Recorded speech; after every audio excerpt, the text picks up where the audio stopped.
use. And together, these interventions will create a practical pathway for deploying rooftop solar, renewable energy, and BESS, both at the factory level and within the centralized mini-grid models in industrial parks.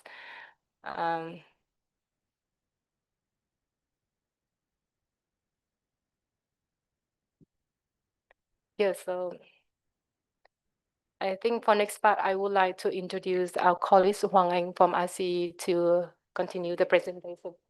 Yeah.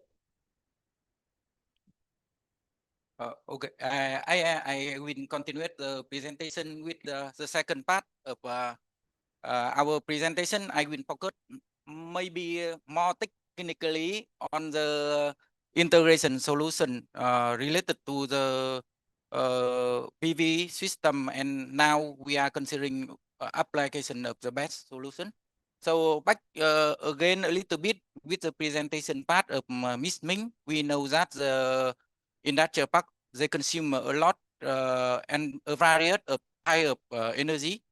We had already make a desk study and also do some survey to collect the information from the energy consumption from the industrial park, and we saw that they consume a lot of energy every year, and also they consume the electricity mainly, and the other kind of energy maybe come from the heat or the fossil energy, but mostly they are depend on the electricity.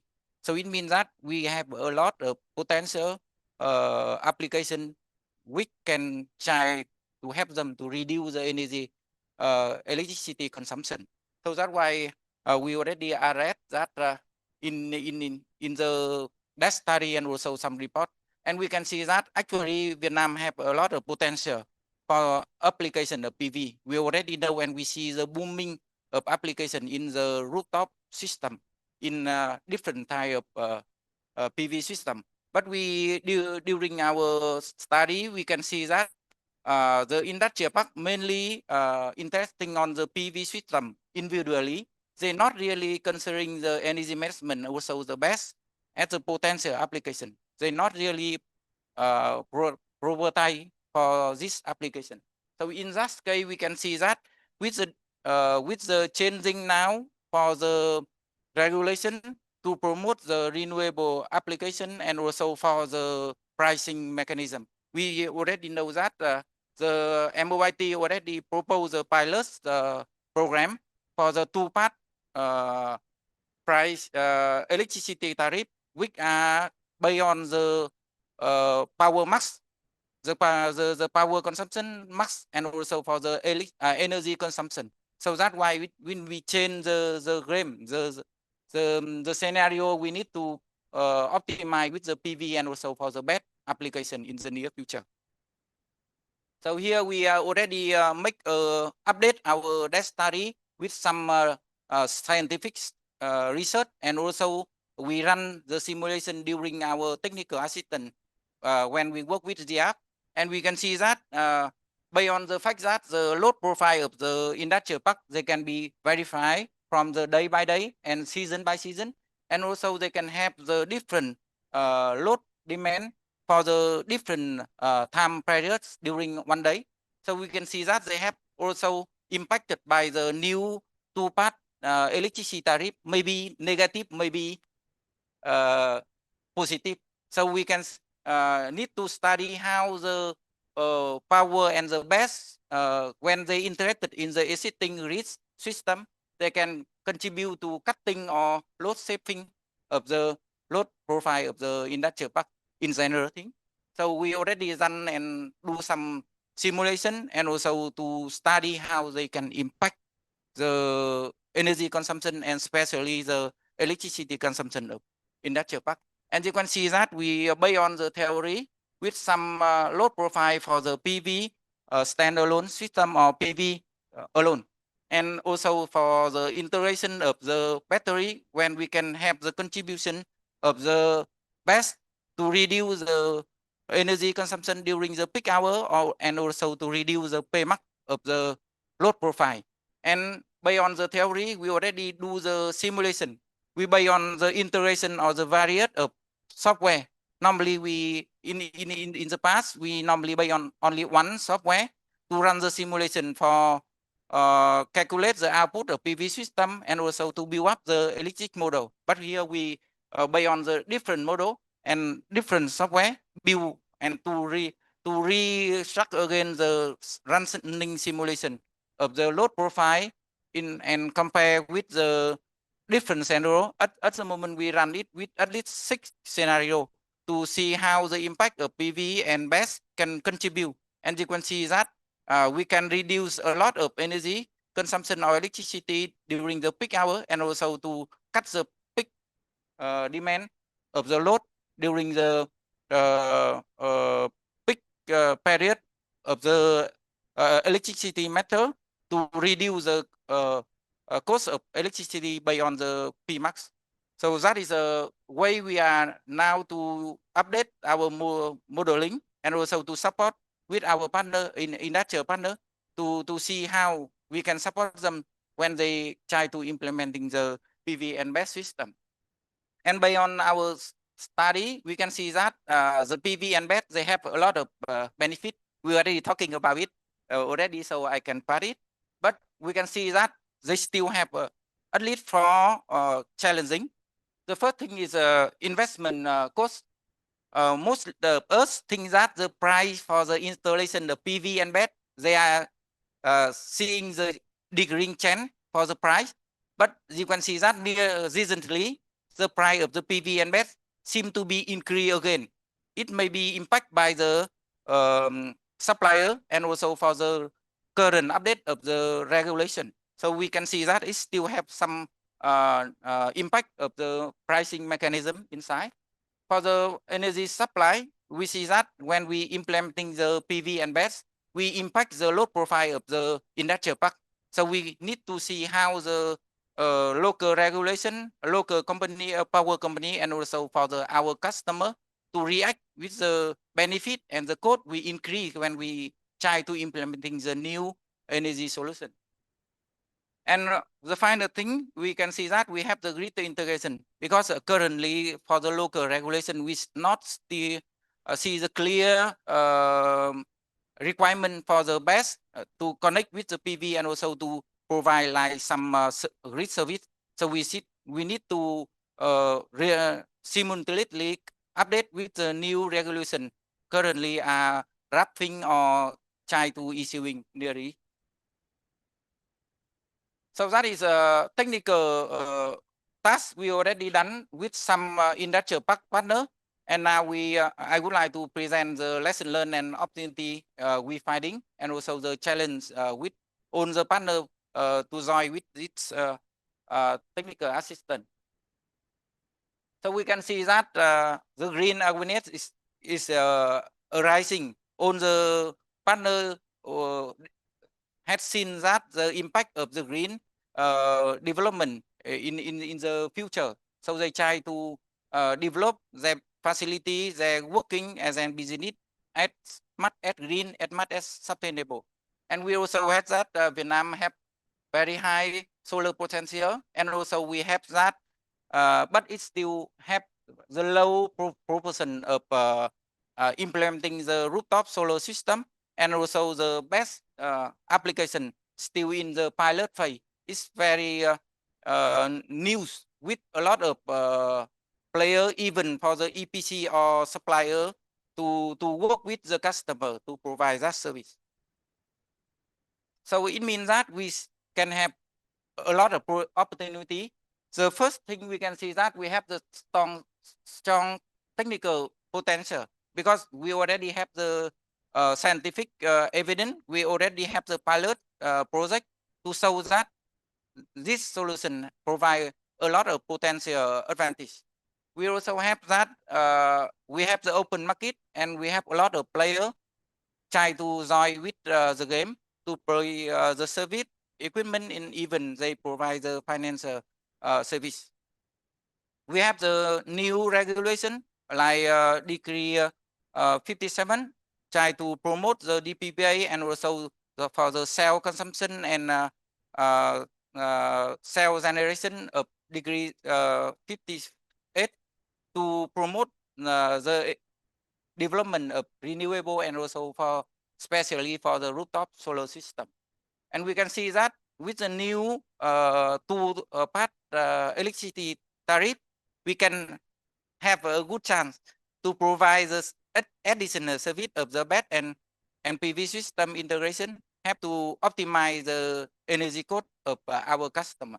And also we can see that we have at the IP have a lot of investment from the FDI consumer and tenant. So it means that we have a lot of demand from the FDI customer to reduce their energy consumption and change the source to the new green electricity provider. But here we have the challenge, right? We like make a barrier for us to implementing the rooftop solar integrated with the BESS system.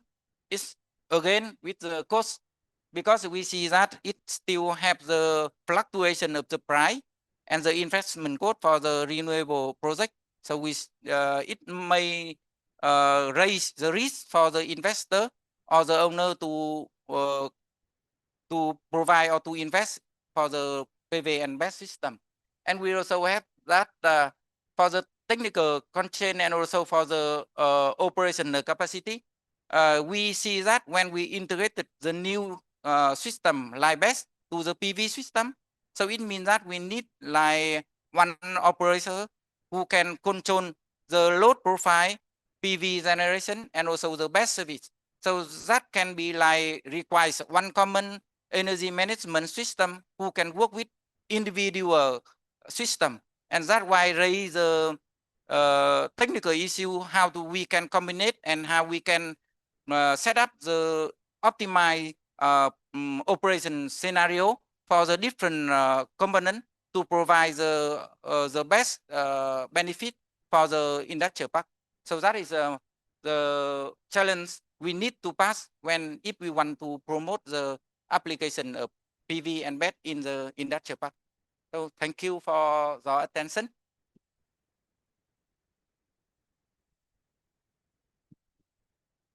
Thank you, Ms. Min and Mr. Ang. I now invite Mr. THÚNG from the Electricity Authority of Vietnam, MOIT, to share an overview of the regulatory readiness. Vâng, xin cảm ơn ban tổ chức đã giới thiệu. Được sự ủy quyền của lãnh đạo Cục Điện lực thì hôm nay tôi xin được trình bày về khung pháp lý đối với hệ thống lưu trữ năng lượng tại Việt Nam. Thì nội dung này đã được trình bày sáng nay tại cuộc họp tổ kỹ thuật số 3 trong khuôn khổ VAPG. Thì chiều nay tôi sẽ trình bày rất là ngắn gọn lại nội dung của khung pháp lý. Thì cũng tương tự như lúc sáng thì bài trình bày sẽ có 4 phần. Đó là cơ sở chính trị, các văn bản quy phạm pháp luật hiện hành, các văn bản có liên quan, và cuối cùng là định hướng phát triển. Về cơ sở chính trị, chúng ta có nghị quyết 70 2025 của Bộ Chính trị về phát triển đến năng lượng đến năm 2030 và tầm nhìn 2045, nghị quyết số 328 của Chính phủ ngày 13 tháng 10 về kế hoạch thực hiện cái nghị quyết 70 của Bộ Chính trị. Về cơ sở pháp lý hiện hành thì chúng ta có Luật Điện lực năm 2024, Nghị định số 58 2025, quyết định số 768 của Thủ tướng Chính phủ về kế hoạch thực hiện quy hoạch về quy hoạch điện 8. Trong đó đã quy định là hệ thống lưu trữ năng lượng BESS phải có tối thiểu 10% và phải nạp xả phải lưu trữ ở trong 2 giờ.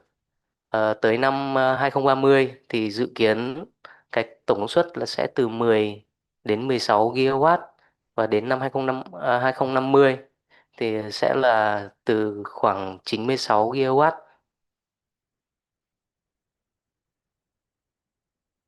Về thông tư của Bộ trưởng Bộ Công Thương thì chúng ta có thông tư số 05 2025, thông tư Bộ Công Thương ngày 1 tháng 2 năm 2025 quy định về hệ thống truyền tải điện, phân phối điện và đo đếm điện năng, và đã được sửa đổi bổ sung một số điều tại thông tư 46 2025 ngày 6 tháng 8 2025. Thì các quy định về BESS thì phải có tuân thủ các yêu cầu kỹ thuật về tần số, tốc độ thay đổi tần số hay là điện áp, vân vân. Về các cái quyết định của Bộ trưởng Bộ Công Thương thì chúng ta có hai quyết định là quyết định số 988, quyết định Bộ Công Thương ngày 10 tháng 4 năm 2025 phê duyệt về khung giá của ờ, nhà máy năng lượng điện mặt trời. Trong đó quy định là hệ thống mà BESS là sẽ có kết hợp năng lượng tái tạo thì sẽ có giá từ 1.149 đồng đến 1.876 đồng tùy theo loại hình và khu vực. Ờ, Quyết định thứ hai là quyết định 1509 ngày 30 tháng 5 2025 về kế hoạch thực hiện quy hoạch 8 thì đã có quy định về cái lưu trữ tối thiểu là 10% và phải lưu trữ trong vòng 2 giờ. Về các cái quy định liên quan thì hiện nay là chúng ta đang có Bộ Tiêu chuẩn Việt Nam đã được ban hành vào ngày 15 tháng 10 năm 2025. Về các cái nội dung mà dự kiến sẽ được nghiên cứu và hợp tác tiếp theo thì sẽ có nội dung là chia sẻ kinh nghiệm về các yêu cầu kỹ thuật về điều khiển, giám sát, thu thập thông tin phục vụ điều độ vận hành hệ thống BESS, đặc biệt là hệ thống BESS đấu nối phân tán đặt tại các trạm biến áp phân phối.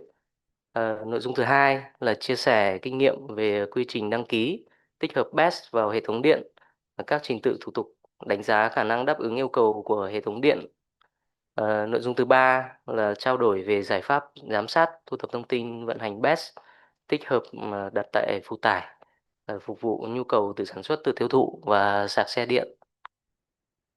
Về định hướng phát triển thì cũng như lúc sáng đã trình bày thì theo quy hoạch điện 8 thì đặt mục tiêu đến 2030 là sẽ từ 10 đến 16 gigawatt BESS và đến 2050 là sẽ đạt khoảng 96 gigawatt. Và EVN đang xem xét là giao cho 5 tổng công ty điện lực là đầu tư 1.200 MW BESS. Hiện nay thì Bộ Công Thương vẫn đang xây dựng cái thông tư quy định hồ sơ và trình tự phương pháp xác định phê duyệt khung giá phát điện và phương pháp xác định giá dịch vụ phát điện của BESS. Theo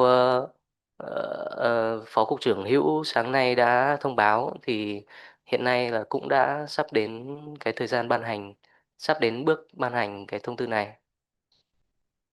Và đó cũng là toàn bộ cái nội dung trình bày của tôi về khung pháp lý hiện hành của BESS và định hướng về các cái hỗ trợ kỹ thuật tiếp theo. Tôi xin cảm ơn.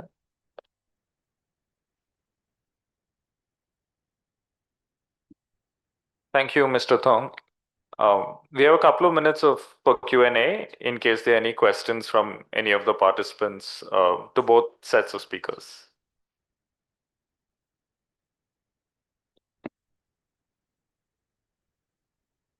Xin chào các bạn, các quý vị đại biểu. Tôi có một số câu hỏi cho phía bên Cục Công thương Bộ Công Thương, Cục Điện lực. Là hiện nay các cái thông số mà dung lượng của BESS, đa phần mình nói là công suất thì mình đã rõ rồi, nhưng mà cái thời gian lưu trữ là 2 giờ. Thì cái 2 giờ này là cái 2 giờ trên datasheet, hay 2 giờ tại thời điểm COD, hay là 2 giờ tại sau 5 năm, hay sau 10 năm?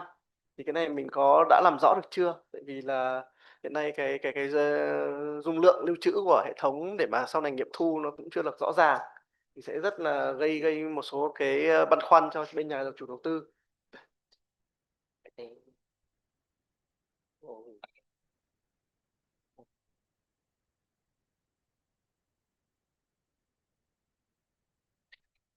Xin cảm ơn anh. Thì tôi xin trả lời câu hỏi của anh là về cái thời gian lưu trữ là 2 giờ. Thì cái đấy là cái mức quy định. Vì cái BESS chúng ta có rất nhiều cái hệ thống là từ 1 giờ, 2 giờ, 4 giờ hay là 8 giờ. Nhưng mà cái mức quy định 2 giờ đấy là mức quy định chung và chỉ là mức quy định tối thiểu về theo cái datasheet của hệ thống BESS. Thì tôi cũng không hiểu là anh muốn hỏi thêm nội dung gì về cái này. Tại vì về mặt kỹ thuật ý, thì cái dung lượng của ắc quy nó sẽ bị suy giảm dần theo thời gian.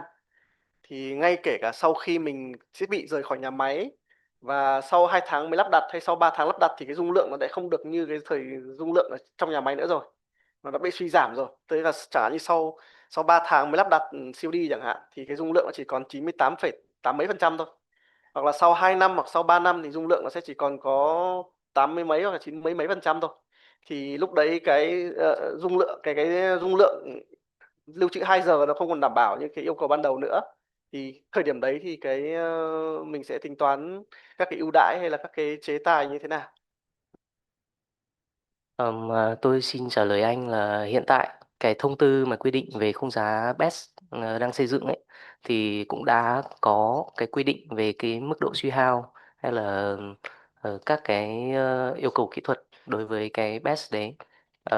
Thì hiện tại đang quy định là mức là đang 2 giờ và mức suy hao và cái thời gian ờ, kinh tế của cái kinh tế của dự án ấy, thời điểm kinh tế của dự án thì cũng đã được quy định tại cái thông tư đấy và đang đang được phát triển.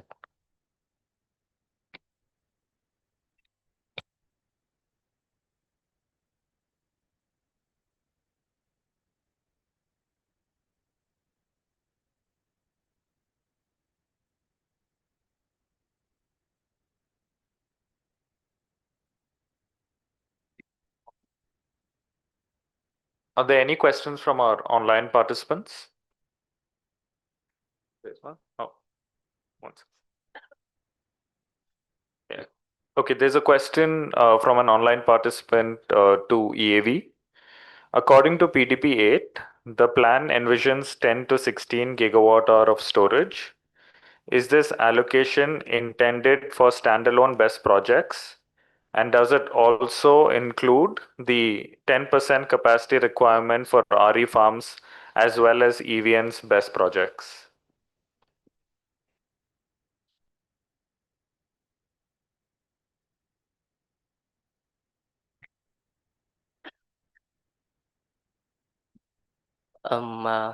Tôi xin trả lời câu hỏi của ông. Thì hiện tại cái BESS là 10 đến 16.000 gigawatt hiện tại ở trong quy hoạch 8 thì đã bao gồm các cái dự án của EVN hay là các dự án BESS độc lập.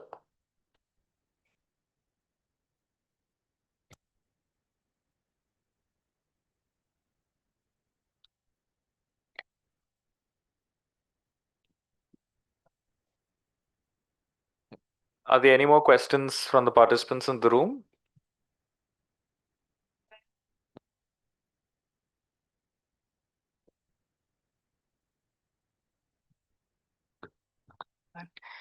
Vâng, tôi là Thư đến từ tổ chức phát triển Hà Lan. Tôi xin hỏi câu hỏi về cái khảo sát hay là cái báo cáo mà bên GEAPP có làm với cả tư vấn. Thì tôi thấy là con số là có 28 khu công nghiệp có quan tâm đến rooftop solar và BESS. Thì tôi muốn hỏi đấy là 28 khu công nghiệp cả chủ đầu tư khu công nghiệp cũng như là khách thuê hay là chỉ là khách thuê trong khu công nghiệp thôi ạ? Xin cảm ơn.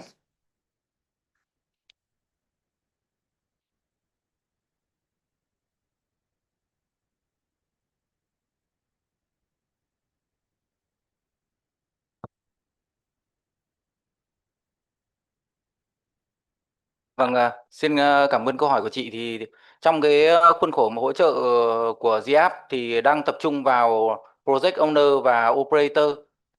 Cái khảo sát thì cũng có hướng tới cái việc là định thu thập cái số cái phản hồi từ các cái khách thuê hoặc là những cái nhà máy ở trong khu công nghiệp. Tuy nhiên thì xét ở cái phương diện tổng quan là cái đối tượng là project owner và operator là cái người mà có nhiều cái tiềm năng nhất ấy, thì hiện giờ thì khảo sát thứ nhất là đang chỉ dừng ở cấp độ project owner và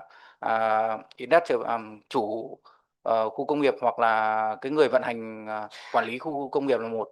Cái thứ hai nữa là vì là cái khảo sát cũng chỉ dừng ở cấp độ vậy, cho nên là cái thông tin phản hồi là cái sự quan tâm của như project chủ khu công nghiệp hoặc là đơn vị vận hành khu công nghiệp thôi, không phải là của khách hàng.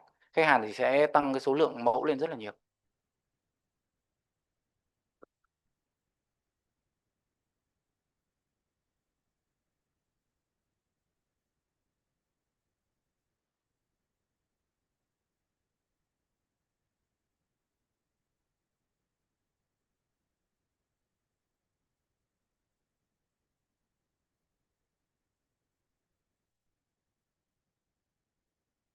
Vâng, xin chào, tôi là Thành đến từ công ty Wasila. Thì tôi có một câu hỏi về cái bài thuyết trình đầu tiên ấy, thì tôi thấy là kết hợp giữa năng lượng tái tạo và pin rồi, nhưng mà những cái giờ còn lại chúng ta vẫn phải mua trên lưới.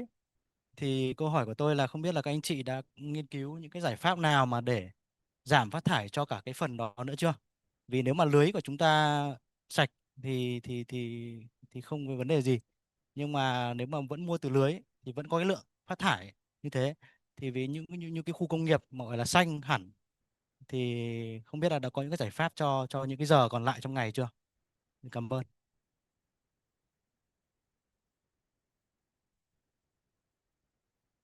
Vâng, cũng xin cảm ơn câu hỏi của anh. Cái câu hỏi này thì về mặt kỹ thuật đấy, thì chúng ta sẽ nhìn thấy rằng là cái việc mà trung hòa được cái hoặc là để cân bằng được cái năng lượng điện tiêu thụ của khu công nghiệp ấy, thì nó phụ thuộc khá nhiều vào cái năng lực mà phát điện của hệ thống điện mặt trời. Và chúng ta đều biết rằng là cái diện tích mà lắp đặt của cái diện tích mà có khả năng lắp đặt hệ thống điện mặt trời của khu công nghiệp, kể cả chúng ta khai thác tối đa cái diện tích mái của các cái cơ sở mà bên trong khu công nghiệp ấy, nó cũng không thể nào đủ hết được cái công suất mà yêu cầu của hệ thống tính từng thời điểm, chứ chưa nói là trên toàn bộ cái khung thời gian. Thế do đó là trong cái bài toán mà tính toán tối ưu ấy, thì kể cả các trường hợp chúng ta khai thác tối đa cái diện tích có thể lắp đặt thì nó vẫn có nhu cầu là lắp đặt tiêu thụ cái năng lượng điện từ lưới. Và trong các bài trình bày thì chúng tôi có chạy trên 6 cái kịch bản đấy, trong đó có việc là từ việc là nhập thuần túy cái điện từ lưới cho đến cái việc là khai thác đồng bộ giữa điện mặt trời và điện BESS để mà bù đỉnh, cho đến cái việc là khai thác điện mặt trời để vừa cấp cho phụ tải và vừa cấp cho và vừa nạp cho BESS trong những khung giờ phù hợp. Thì để mà giải pháp trung hòa ấy, thì quay trở về cái phần mà trình bày đầu tiên của chị Minh ấy, thì mình sẽ nhìn thấy rằng là cái nguồn phát thải đối với khu công nghiệp nó gồm rất là nhiều nguồn, không chỉ mỗi mình năng lượng. Và do đó thì nếu mà chỉ giải quyết vấn đề về trung hòa đối với phát thải đối với cái nguồn mà do điện tiêu thụ điện không ấy, thì chúng ta đã có cơ chế DPPA trong việc là mua bán cái năng điện trực tiếp đó, và chúng ta sẽ ký cái thỏa thuận để mà mua cái năng lượng sạch từ các cái nhà mà cung cấp nguồn năng lượng tái tạo bằng năng lượng mới. Còn đối với cái nguồn mà phát thải mà không liên quan đến năng lượng hoặc là sẽ không thể tránh khỏi, ví dụ như là liên quan đến phương tiện vận chuyển, tiêu thụ các cái nhiên liệu đốt hoặc là sử dụng hóa chất chẳng hạn, thì lúc đấy chúng ta sẽ phải sử dụng các cơ chế bù trừ khác để mà đạt được cái trung hòa. Thì trong cái lộ trình, tức là mà gọi là để đạt được cái khu công nghiệp mà phát thải dòng bằng không ấy, thì các doanh nghiệp sẽ phải các cái khu công nghiệp sẽ phải xây dựng một cái lộ trình rất là cụ thể với các cái nguồn phát thải khác nhau và có các biện pháp tương ứng khác nhau thì mới đạt được cái mục đích đó, chứ không chỉ mỗi mình điện.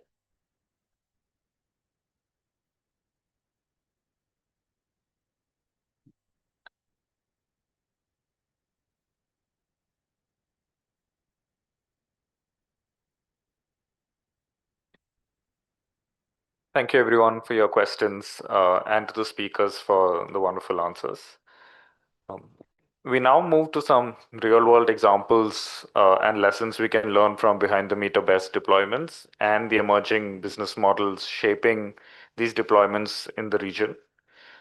I invite Mr. Hoan Wu, Senior BD Manager from Huawei Digital Power, to present a case study on global BESS applications for industrial parks.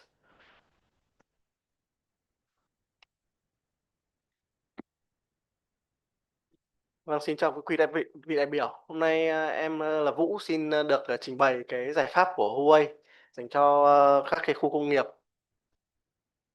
Thì trước hết em xin trình bày là bài trình bày của em gồm có 5 phần. Thì em sẽ xin đi vào giới thiệu tổng quan về Huawei.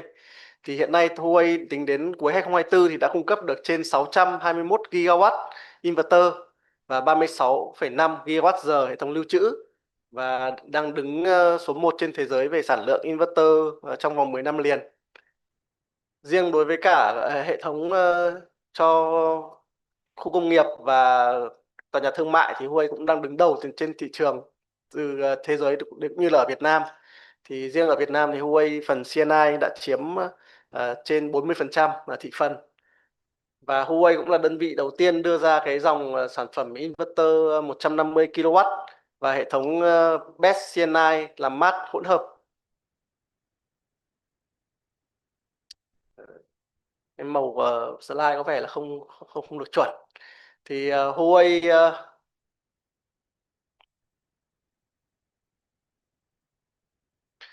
thì luôn luôn đi đầu về cái đổi mới sản phẩm và luôn luôn dẫn dắt thị trường và theo các cái xu hướng. Thì từ 2013 thì trong khi các đối thủ đang promote cái dòng inverter dạng tập trung thì Huawei đưa ra dòng sản phẩm inverter dạng chuỗi.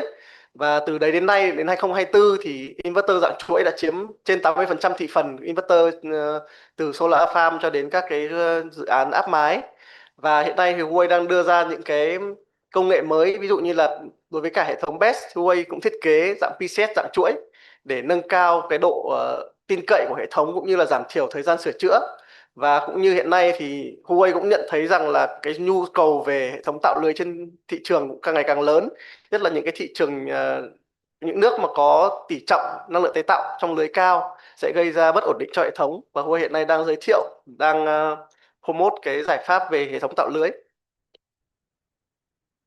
Tại Việt Nam thì Huawei đã có văn phòng trên 27 năm và khách hàng có thể luôn luôn yên tâm là Huawei sẽ đồng hành với khách hàng trong toàn bộ vòng đời của dự án.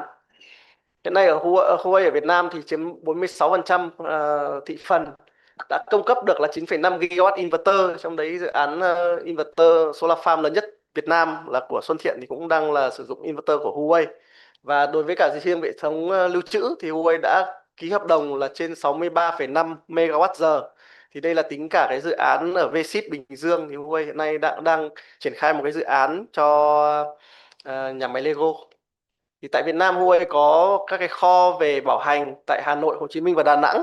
Như vậy thì trong cái quá trình hỗ trợ khách hàng sau bán hàng ấy thì Huawei sẽ phản hồi khách hàng trong vòng 24 giờ và chỉ sau 48 giờ thì Huawei sẽ gửi hàng thay thế cho khách hàng sau khi có kết luận.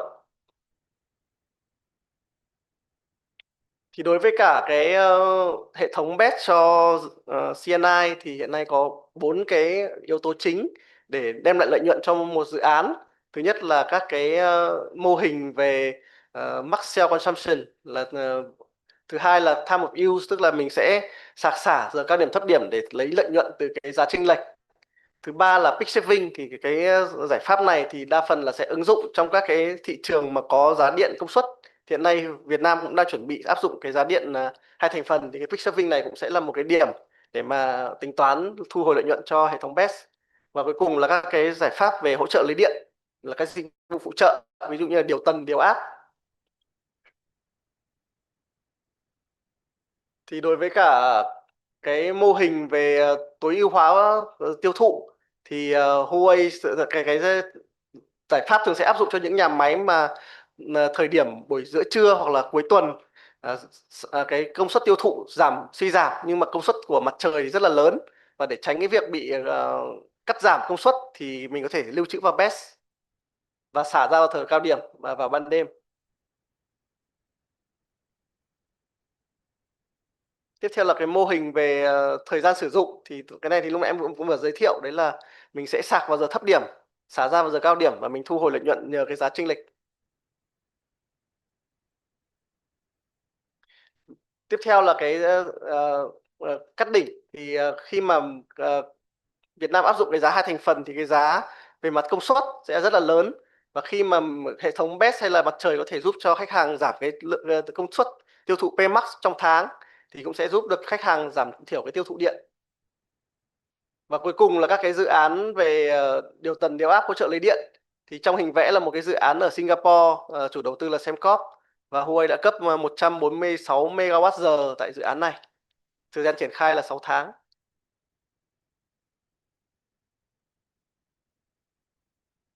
Đối với các Việt Nam thì sẽ có 4 cái yếu tố chính để mà cân nhắc cài đặt cái hệ thống lưu trữ. Thứ nhất là tối ưu hóa về chi phí. Thứ hai là các công ty yêu cầu có ESG. Thứ ba là cái năng lượng an ninh năng lượng. Ví dụ như là trong trường hợp mà có nguy cơ về cắt điện thì các hệ thống nhà máy vẫn có thể sử dụng năng lượng. Và cuối cùng là cái chuyển đổi về giá điện hai thành phần.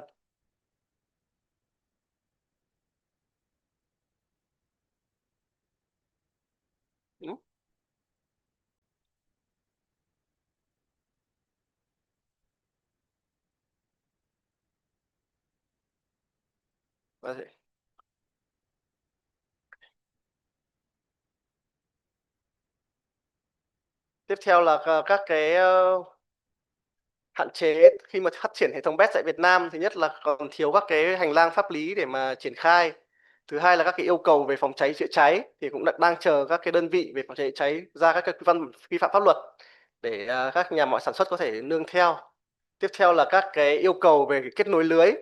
Và cuối cùng là hiện nay là việc tin tưởng của khách hàng về độ an toàn về vòng đời sản phẩm, cũng như là các cái hoạt động về tự động hóa cho EMS quản lý năng lượng. Hiện nay cái mối quan tâm chính hiện nay đối với cả việc đầu tư hệ thống BESS là cái khả năng thu hồi vốn. Thì với cả cái mô hình giá điện hai thành phần thì đây là cái giá điện hiện tại Việt Nam đang được đưa ra để thí điểm. Thì cái giá điện này hiện nay mới chỉ áp dụng ở mức độ là tính toán trên 2 hóa đơn và áp dụng cho những khách hàng tiêu thụ điện lớn là trên 200.000 số điện trong một tháng.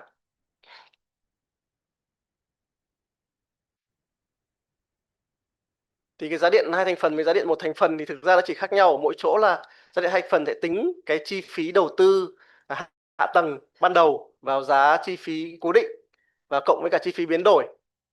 Vì khách hàng sẽ phải trả tiền cho cái chi phí cố định này, tránh trường hợp là điện lực hay là tiền vốn ngân sách đầu tư cho hệ thống hạ tầng quá lớn nhưng mà khách hàng không sử dụng hết cái công suất đăng ký. Thì ở đây có một cái phân tích so sánh giữa hai đồ thị phụ tải của hai nhà máy với cùng một số lượng điện năng. Thì với nhà máy có đỉnh cao hơn thì cái giá điện sẽ là giá điện trung bình sẽ là 1.858 đồng trên một số điện, trong khi cái chi phí giá điện bình quân cho khách hàng mà sử dụng tải đồng đều hơn như hình bên dưới thì là 1.662 đồng cho một số điện. Như vậy thì cái khi mà khách hàng có cái đỉnh cao ấy, thì có thể là cái chi phí giá điện trung bình sẽ là vượt lớn hơn 8% chênh lệch. Thì đối với cả Huawei thì Huawei có đưa ra hai cái giải pháp cho hệ thống lưu trữ BESS. Một là hệ thống theo dạng tủ là 215 kWh. Thì hệ thống này của Huawei là hệ thống đầu tiên sử dụng cái công nghệ là làm mát hỗn hợp.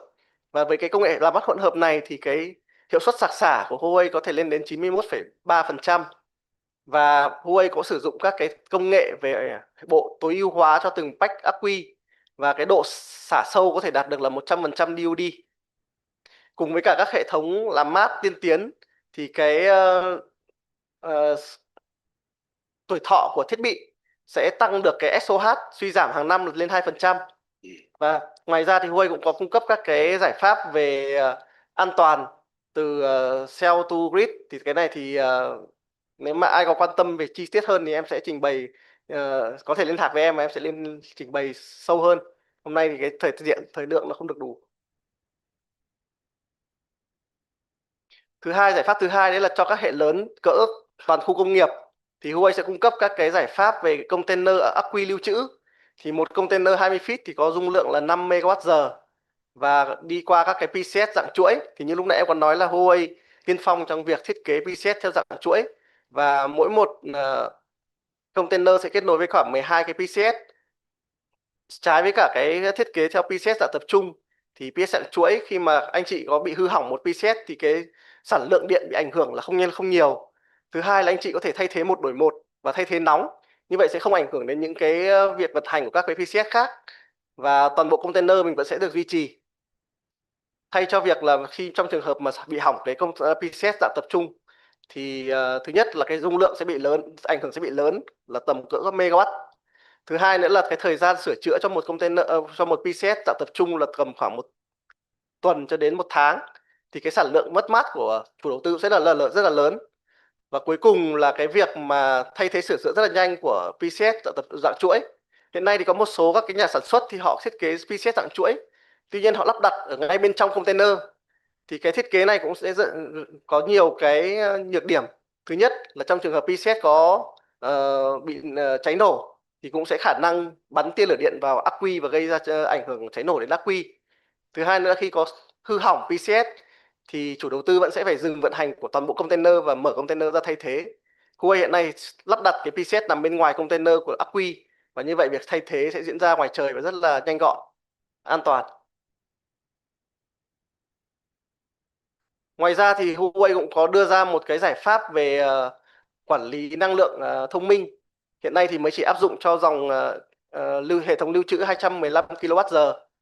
Thì hệ thống này thì sẽ thu thập thông tin từ các trạm thời tiết, từ đồ thị phụ tải và chuẩn đoán cái vận hành trong tương lai của hệ thống. Và sau đó thì sẽ đưa ra các cái quyết định là về sạc xả hệ thống ắc quy phù hợp với cả thứ nhất là cái giá điện cao điểm thấp điểm, thứ hai là khả năng cắt đỉnh và thứ ba là khả năng tối ưu hóa cái việc sạc xả theo thời tiết. Chẳng hạn như là trong thời điểm trời nắng thì hệ thống sẽ cố gắng không sạc đầy ắc quy để dự phòng cho việc sạc ắc quy vào giữa trưa, vân vân. Hoặc là mình sẽ lưu lại một số năng lượng ở bên trong hệ thống BESS để trong trường hợp những ngày mưa mà thiếu năng lượng thì có thể là xả ra được. Thì ở đây có một số cái bên Huawei cũng đang mô phỏng với một số dữ liệu thực từ các khu công nghiệp và tính toán cái khả năng cắt đỉnh cũng như là khả năng tối ưu hóa về việc sử dụng năng lượng theo giá cao điểm thấp điểm. Thì kết quả đưa ra là một hệ thống 5 MW cho solar rooftop cộng với 5 MW rời hệ thống lưu trữ thì toàn vòng đời cái lợi nhuận mang lại sẽ là 565 tỷ đồng và thời gian hoàn vốn là sẽ khoảng 4,37 năm. Thì cái tính toán này nếu mà anh chị có quan tâm thì sẽ liên hệ với cả Huawei để có thể Huawei có thể giúp hỗ trợ khách hàng tính toán cái thông số này. Thì Huawei cũng đã triển khai ngoài Việt Nam thì Huawei cũng triển khai rất nhiều dự án ở trên thế giới. Ví dụ như dự án ở Quảng Đông là vận hành theo dạng là cao điểm thấp điểm và cái thời gian thu hoàn vốn của nó là 4 năm. Ở một dự án ở Hà Lan thì vận hành theo phương án là sử dụng giảm cái chi phí tiêu thụ điện thì cái thời gian hoàn vốn của nó là 6 năm.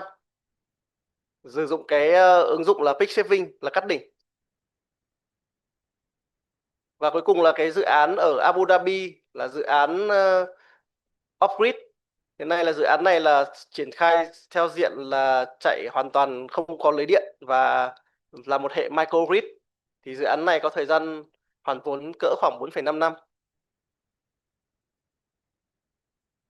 Thì một dự án mà đã áp dụng cái giải pháp mà quản lý hệ thống thông minh mà dùng AI ấy, thì Huawei đã triển khai ở Tây Ban Nha.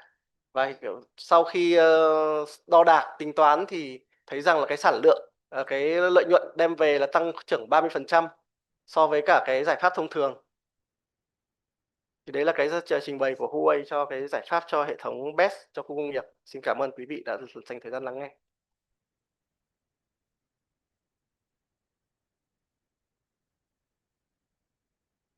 Thank you, Mr. Wu, for that wonderful presentation.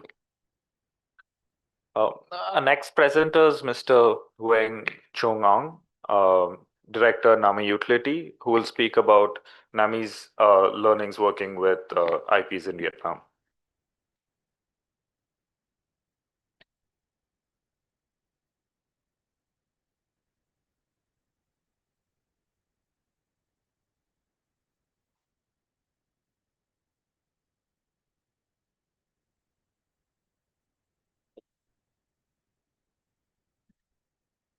Ladies and gentlemen, my name is Trung. I'm Director of NAMI Utilities. It's my great honor to present the Central BESS at the industrial parks and for NAMI with the key considerations. And I also bringing to the forum a case study of the Hoa Phu Industrial Park, where we are working right now. So a little bit about NAMI.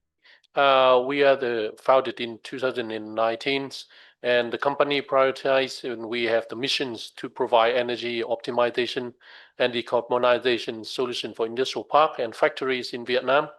And we are one of the leading company, and we commitment to the ESG, and we have our own ESG policies that have been applied from the beginning of the companies. So for the bringing to the forums, we have the 5 parts. Third one is regulations and the standard applying for the best in industrial park right now, and the business model, the stakeholder management, the financial and commercial analysis, and lastly for the case study of the Hoa Phu.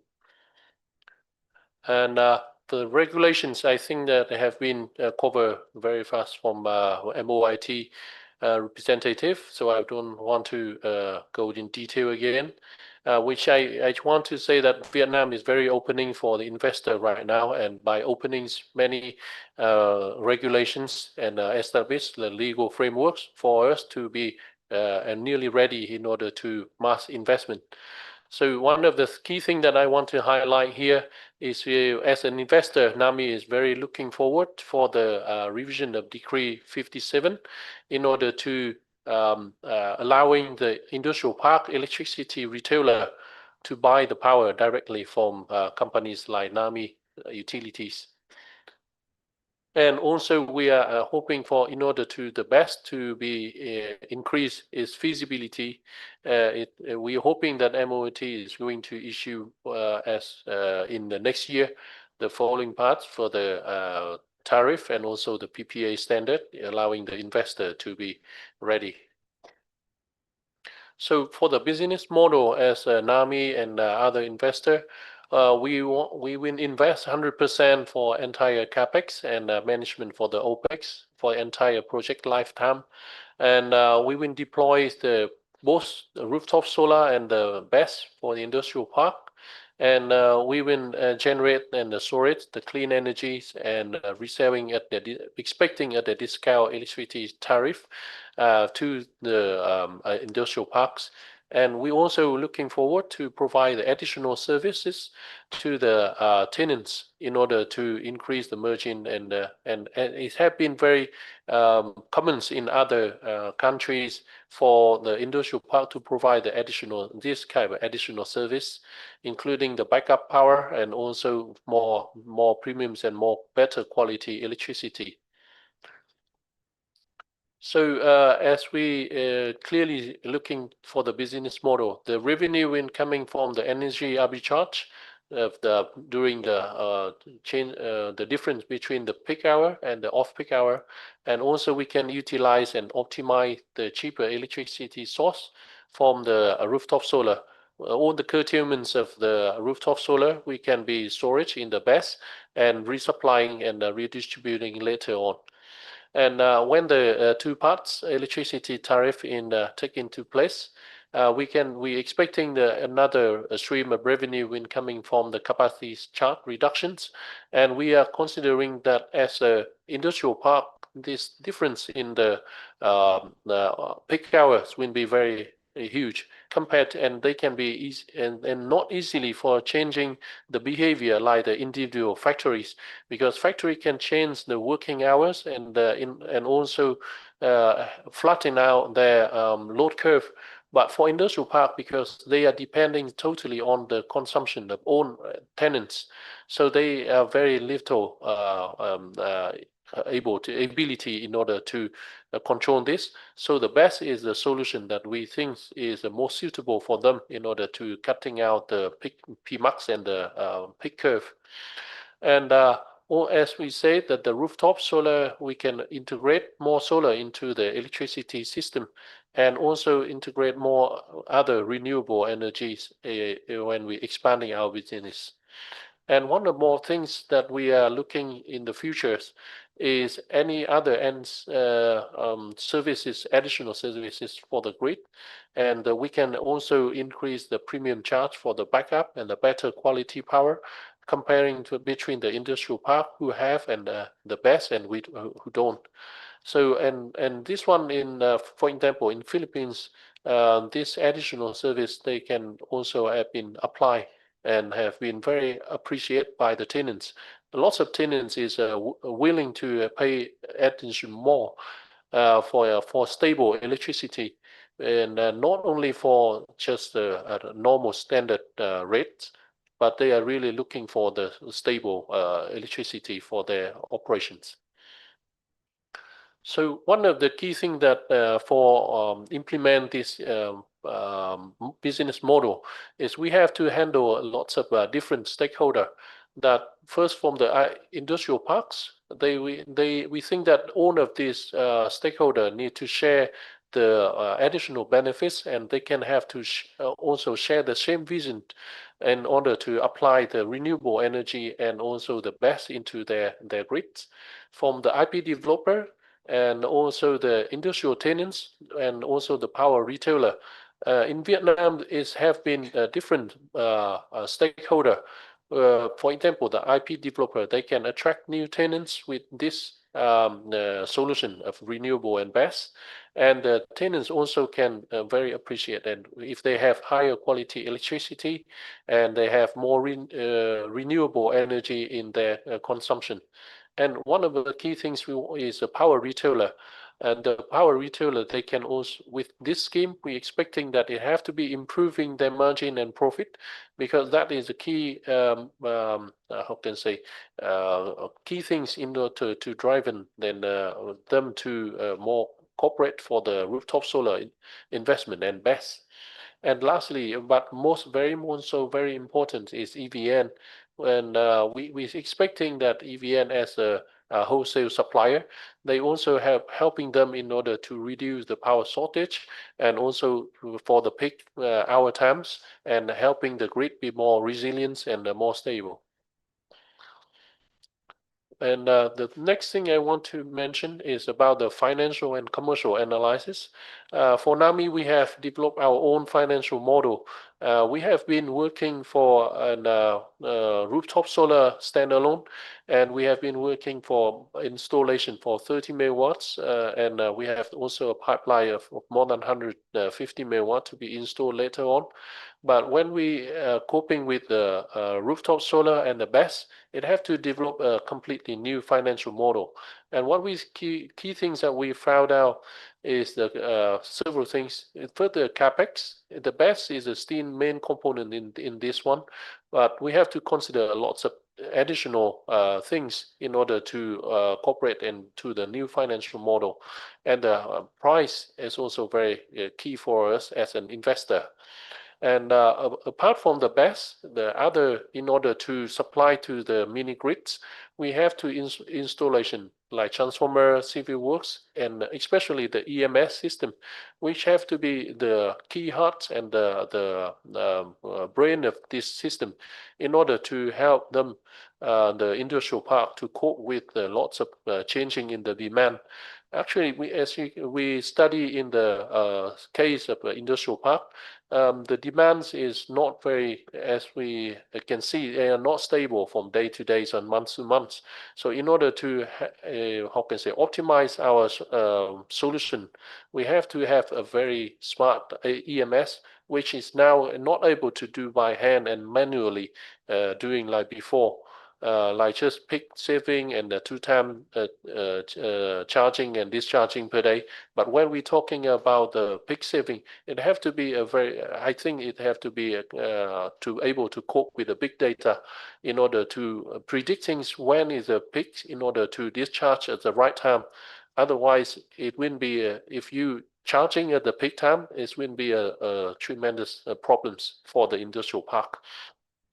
And financial cost is also one of the key things that we consider, because as the BESS is very, very new in Vietnam, in order to have a good financial interest, is also a challenge for us as an investor. So it's from commercial banks. It's also they are still looking forward to have a key clear legal framework in order to commercialize this one. But that's why we have to invest and looking for other sources of funding. And for the OPEX, several things that I want to highlight. One of the key thing is the technical support for the best supplier. This one, as we understand, that without how can I say high responsive and best supplier, we are not able to maintain the revenue and also the supplying of the stable electricity. So all of this together, we think that the financial viability at the moment is still not viable for investment, but we are still very looking forward for the new year of 2026, where the key factor to be able to kick in order to increase the financial viability. One is the capacity charge. The two-part tariffs will be take into effective, and the second is we are also looking forward that in the future demands where the Vietnam may employ like more expensive electricity source like LNGs or other gas, it will be the cost of the electricity will be higher, and also in order to drive in the electricity consumer in order to saving during the peak hour. One of the key things have been applied for other country is the government increase the energy arbitration between the peak hour and off peak hour, creating additional incentive for the people to change their behavior, electricity consumption behavior. And the third one is capex reductions. We hope that with the new technology and cutting edge technology and mass production of the best, and the supply chain to Vietnam will be more optimization with more supply coming in, the capex will be reduced. And lastly, and hopefully that we can having some premium charge for the end user like other country. So I want to bring you one of the case study that we are working in right now in Hoa Phu. I think this project is one of the leading project right now in Vietnam in terms of scale and in terms of speed as well. So first about the Hoa Phu Industrial Park. This Hoa Phu Industrial Park, the first phase is 200 hectares. It have been completely occupied for 200 hectares in Bắc Giang, one of the busiest province in Vietnam. And they are expanding for phase 2 of 80 hectares, and also another phase of the phase 3 under the same mother company. 300 hectares will be coming in.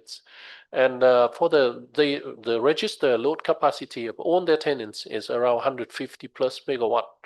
And actual peak consumption right now is around, sometimes is in the like summertime, more than 100 megawatts, which is already very, how can I say, high demand right now and put a very strong burden on the EVN to supply for Hoa Phu alone. And for the extension of the phase 2, the EVN is requesting to install another 110 kilovolt substation in order to supply for their new expansion. So that is where the projects we are thinking is kicking in. So we are investing, and we have a study, and we also have the agreements, framework agreements to agree together. And we've been expanding for the rooftop solar capacity from 13 to 30 megawatt peak. And we're hoping that this will be annually generate around 30 million kilowatt hours in the final time. And also we are bringing in the best capacity, approximately 10 to 30 megawatt hour, in order to help for coping with the peak hour.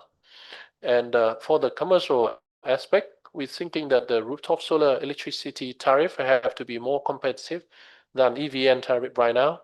And for the BESS is similarly, we have have to offer them and to cooperate in order to be more competitive than the peak hour tariff. So here what we are study.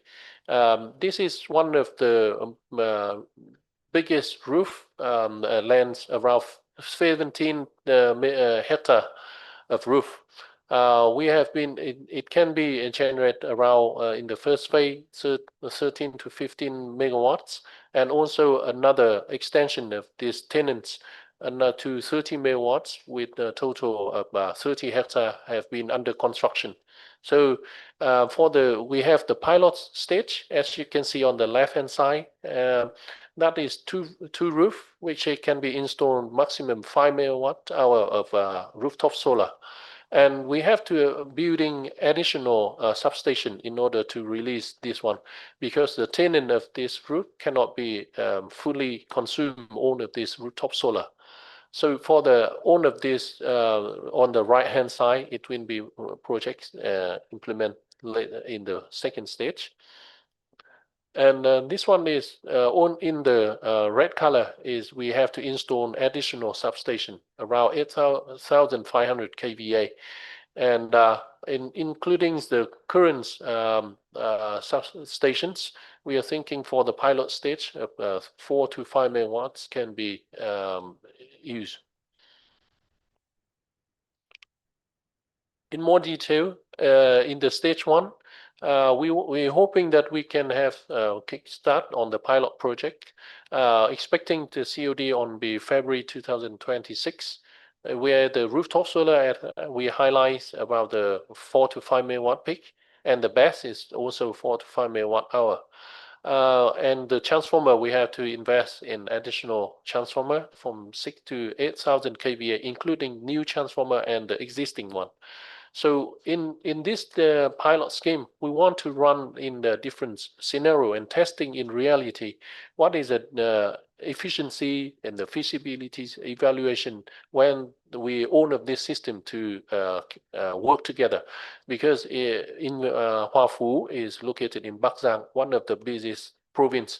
So the sun hours have to be investigate. We have the experience with the rooftop solar.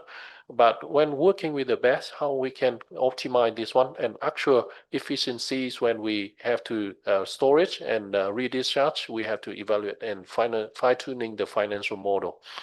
But we think that this one is very competitive and is still feasible.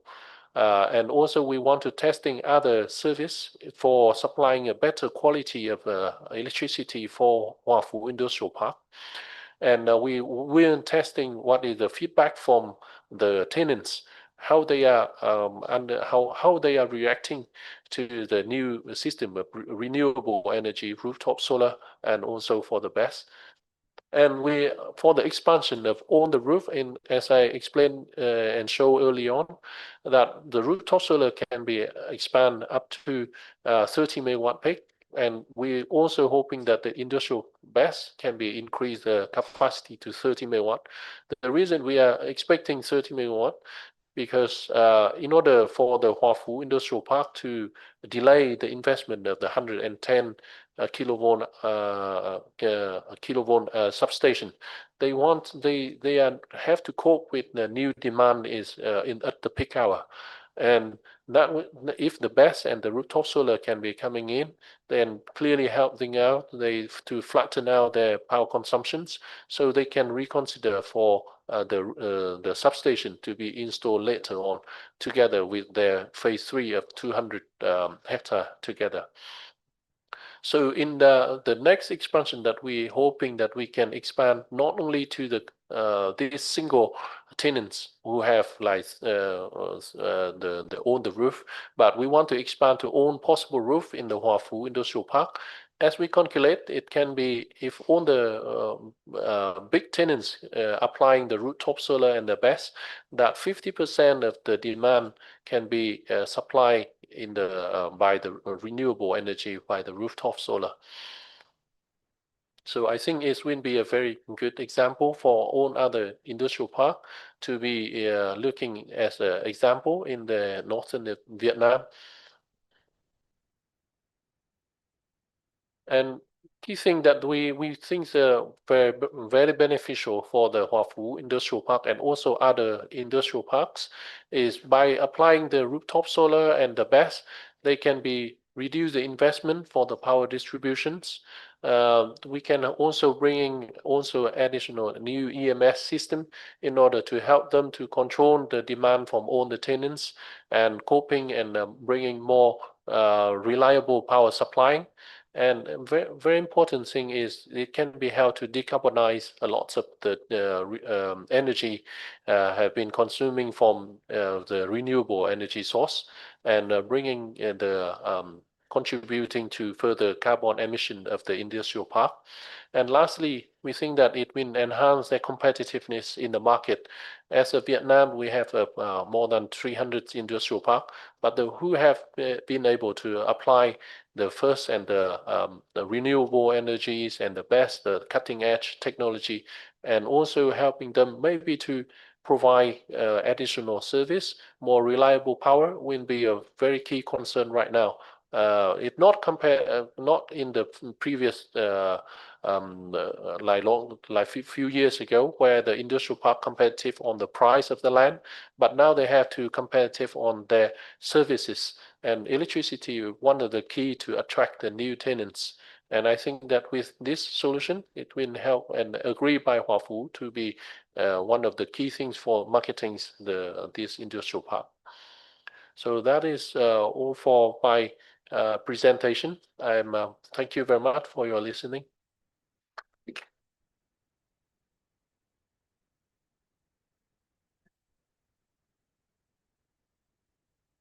Thank you, Mr. Wu and Mr. Ang. The floor is open to questions if any of the participants have any questions for the two speakers.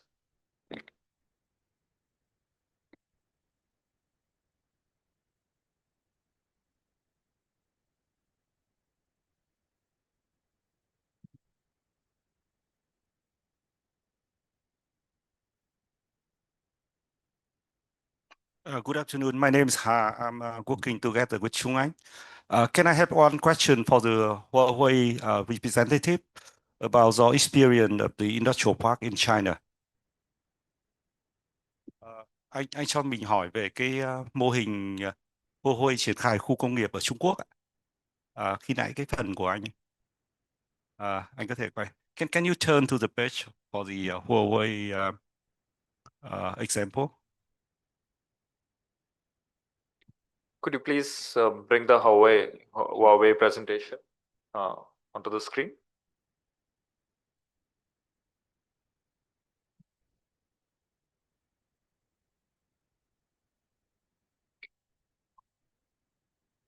Bạn ơi, show bài trình bày của Huawei.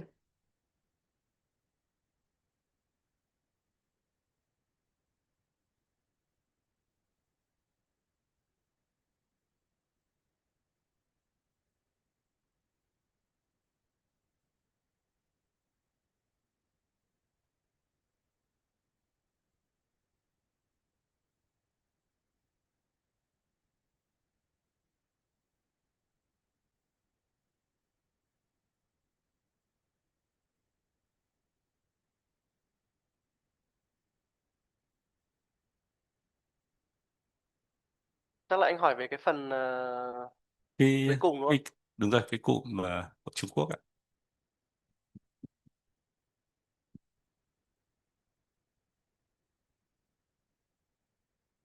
Đây ạ. Khi mà anh tính được là 4 năm hoàn vốn ấy, thì cái đặc điểm ở đây là cái gì? Ở đây là anh chỉ có battery thôi, anh có solar không ạ? Ở đây hệ thống này thì theo như ở đây thì là dùng thumb use, tức là thấp điểm cao điểm. Thấp điểm cao điểm có giảm phí công suất không? Và không có phí công suất. Ở trong này thì thực ra là theo như ở đây cái thông tin thì là ở Đông Quản thì thuộc Quảng Châu, và hệ thống điện của Quảng Châu thì cái giá điện nó đã là giá điện giao ngay rồi, và sẽ có những thời điểm vào buổi trưa là giá điện có thể âm, và như vậy thì trong cái thời điểm mà thời điểm giá âm như thế thì chủ đầu tư sẽ mong muốn là sạc vào. sạc vào battery, và vào thời điểm cao điểm tối ban đêm là hệ thống BESS sẽ xả ra, và cái chênh lệch giá điện của cái giá điện như vậy thì nó sẽ lớn hơn rất nhiều so với chênh lệch giá điện ở Việt Nam, và cái thời gian hoàn vốn nó rất là nhanh. Chính là câu trả lời của em. Dạ, cảm ơn anh. Thế thì trở lại cái của Việt Nam, khi mà anh tính là hoàn vốn trong vòng 4,7 năm ấy, thì các cái giả định đầu vào của anh là gì ạ? Giá điện là như thế nào? Có giá điện năng, có giá công suất hay không? Chênh lệch giữa giá cao điểm và giá thấp điểm như thế nào? Đối với cả cái tính toán này thì bên em sử dụng thông số của một khu công nghiệp. Đơn vị khách hàng họ có cho Huawei số liệu thực, và Huawei tính toán cái thời gian hoàn vốn này là dựa trên giá hai thành phần là cả giá công suất và giá cao điểm thấp điểm. Còn nếu mà sử dụng hệ thống của Huawei mà chỉ với giá sản lượng không ấy và theo giá cũ ấy thì thời gian hoàn vốn sẽ dài hơn. Khoảng bao nhiêu năm anh? Cái này thì phải tính toán dựa trên đồ thị tải thực. Bên em thì chưa tính cái hệ thống tải này so với cho cái hệ thống giá điện cũ. Vâng, thì hiện nay cái đề xuất để đang thí điểm chạy thử cái giá phí công suất ấy, thực ra là nhiều cái luồng quan điểm nó cho là hiện nay như thế đang là rất là cao.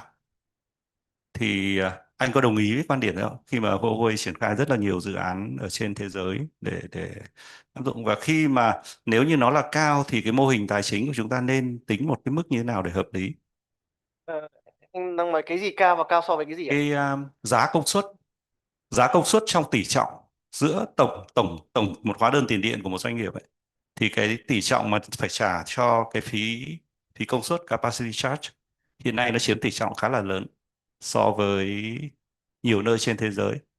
Thì không biết là, mà hiện nay đây là chỉ cái giá đưa ra để tính toán demo thí điểm thôi, thì có hai câu hỏi là từ kinh nghiệm của Huawei thì cái tỷ trọng như thế nó có lớn quá không trong tổng hóa đơn tiền điện? Cái thứ hai là nếu như mà cái phí công suất nó phải giảm đi ý, thì cái tính khả thi của cái mô hình BESS này nó bị ảnh hưởng như thế nào? Về mặt thông số thì em không có cơ sở tính toán của Bộ Công Thương đưa ra hoặc là của event đưa ra nên em không thể nói là cao hay thấp. Tuy nhiên thì em nghĩ là đối với cả con số đó thì các đơn vị cũng đã tính toán và dựa trên cái cơ sở cụ thể rồi, thì em cũng không comment về cái đấy. Thì hiện nay thì Huawei cũng là một đơn vị cấp hàng và tính toán theo cái chính sách của nhà nước thôi, thì khi mà đưa ra cái mức giá như vậy thì bên em tính toán ra được cái con số như trình bày ở trên. Và còn nếu mà anh muốn có ý kiến là nó cao hay nó thấp thì em nghĩ là nên trao đổi với cả Bộ Công Thương. Em cảm ơn. Rồi, ok, cảm ơn anh.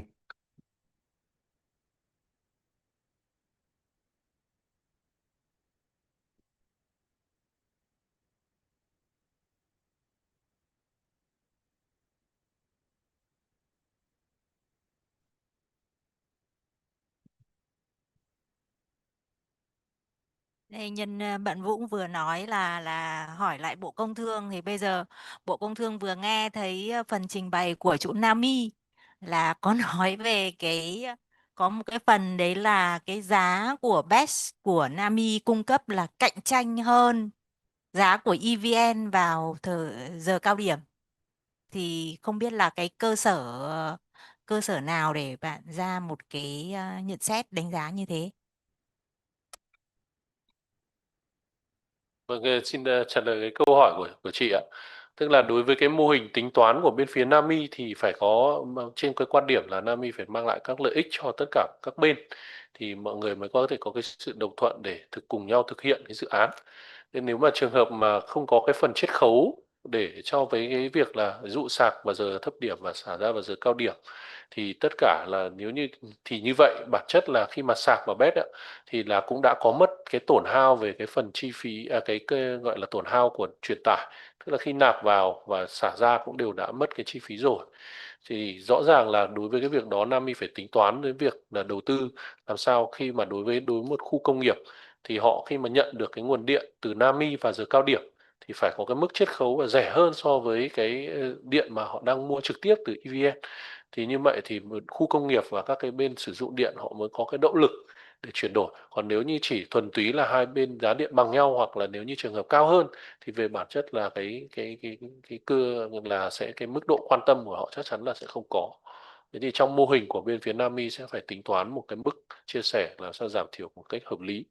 Thì do vậy là cái này là sẽ là một cái mà cũng đã đưa vào mô hình để tài chính để cân nhắc ạ.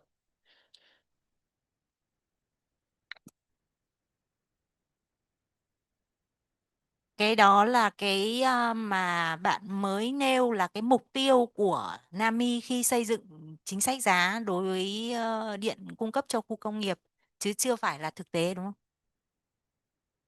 Thực tế thì cũng xin chia sẻ như này là Nami đã thực hiện các cái dự án điện mặt trời. Thì tất cả đối với các cái dự án điện mặt trời ở đây mà Nami đã ký và thực hiện cho đến thời điểm hiện tại thì đều cung cấp với cái giá điện là có cái mức chiết khấu so với giá đang mua điện trực tiếp từ EVN. Thì tất cả cái mô hình đấy đã được Nami thực hiện và đã được kiểm chứng và đã vận hành rồi. Thế thì ở đây là mình tích hợp thêm cái phần của BESS. Thì trong đó là có cái phần là những cái điện mà đáng lẽ là không thể phát lên lưới được, ví dụ như vào buổi trưa bị giảm phát hoặc là bị các cái cắt giảm đấy thì Nami sẽ thu lại cái nguồn đấy vào nguồn BESS của Nami và phát ra vào cái giờ cao điểm buổi chiều để giảm thiểu cái cao điểm buổi chiều. Thì qua cái lần đấy thì nó cũng có các cái tổn hao về truyền tải, tổn hao về nhiệt năng sinh ra và cả những cái phần chi phí đầu tư thêm hệ BESS nữa. Thì Miami phải cân đối tất cả các cái con số như vậy để trước ra và vẫn phải đưa ra một cái giá gọi là có chiết khấu so với để các khu công nghiệp và những cái người sử dụng điện họ thấy là có cái lợi ích để có thể tham gia vào cái mô hình mới này.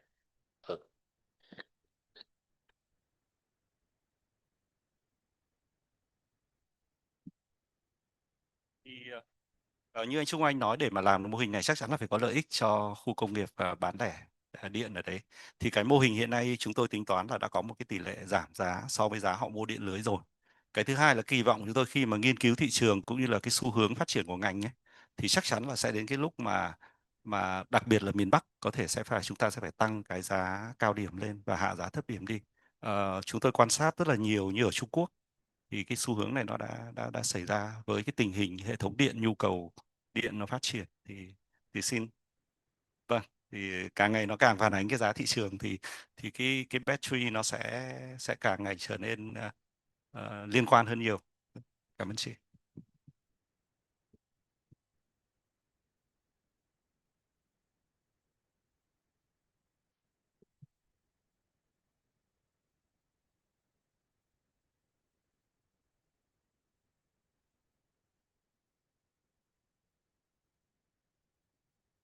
Thank you so much for the sharing, Mr. Finn from Huawei. So I am totally agree with the CapEx analysis depends on different scenarios. I would like to ask, apart from the industry park plus BESS scenarios, in other scenarios, like floating projects and ground-mounted projects, are there policies allowing or supporting the energy storage stations to engage in peak and funny electricity price arbitrage? Is this possible in scenarios in floating projects and the ground-mounted projects to engage in the peak and the funny electricity price, the arbitrage?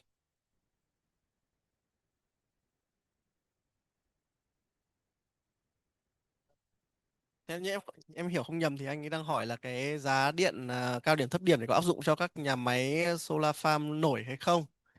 Thì nhà máy solar farm nổi thì hiện nay sẽ có, em nghĩ là theo các thông tư và hướng dẫn của Bộ Công Thương thì sẽ có hai phương án bán điện chính. Thứ nhất là sẽ bán điện theo dạng PPA, tức là bán điện cho EVN. Hiện nay đang là có một cái giá trần và mình sẽ thương thảo trên cái giá trần đấy. Thì khả năng sẽ là một giá fix. Còn trong trường hợp mà mua bán điện qua DPPA thì cái giá điện cũng sẽ là giá điện thương thảo giữa bên mua điện và bên bán điện. Thì em nghĩ là trong cái trường hợp mà DPPA thì có khả năng là sẽ thương thảo được giá thấp điểm và giá cao điểm tùy theo cái thỏa thuận của hai bên. Đấy là theo cách hiểu của em, thì nếu có gì không chưa chính xác thì mong các anh bên Bộ Công Thương là bổ sung thêm.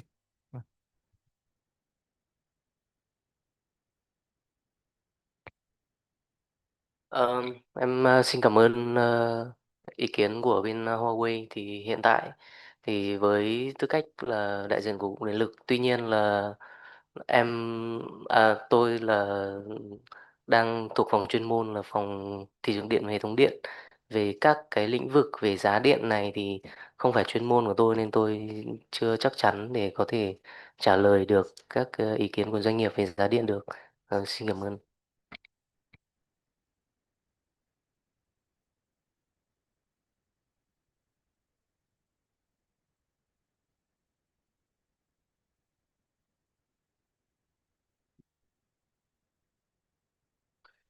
So thank you all the speakers for the wonderful presentations. I think from the presentations, it's quite clear that there's a lot of interest from investors, from developers, and there's been a lot of supporting circulars and regulations that EAV and MOIT has put out in the last 2 years.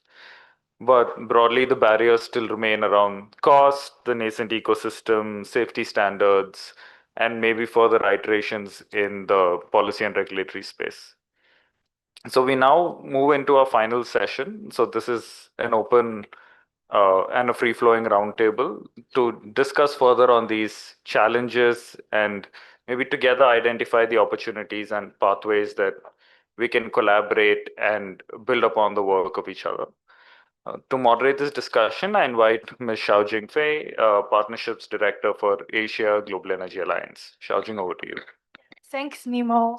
Yeah, I just feel like the discussions already began. So yeah, so I think as Alliance, I really want to create a space for like different stakeholders to really share your challenges and see how we can together catalyze the collective actions for advancing the deployment of the BESS in the region. I think, as we all know, like the successful projects always involve different stakeholders. So we actually has all the representatives of the different stakeholders here, including the industry pipe owners, developers, and also bankers, financial institutions, as well as the development partners. So for the follow-up discussion, I would like invite like different stakeholders to share your challenges and your efforts to create the viral business model for BESS, especially in the industry park. So I would like to start from the industry park owners. Like first, I want to invite the Miss Vivian Luan, head of the renewables Deep Sea Industry Park, to share about their challenges. Vivian? Yeah. Okay, good afternoon, everyone, and thank you very much for giving us a chance to share our thoughts on the development of BESS in industrial zones. Because Deep Sea is focusing a lot of efforts on developing sustainable initiatives, and one of those is, of course, renewables. We also want to pilot the development of battery storage inside the industrial zone as well. But if we want to talk about the challenges, then we do see that from both from the technical perspective or commercial perspective, and also from the permitting perspective, in each area, we still have quite a few challenges that we need to overcome.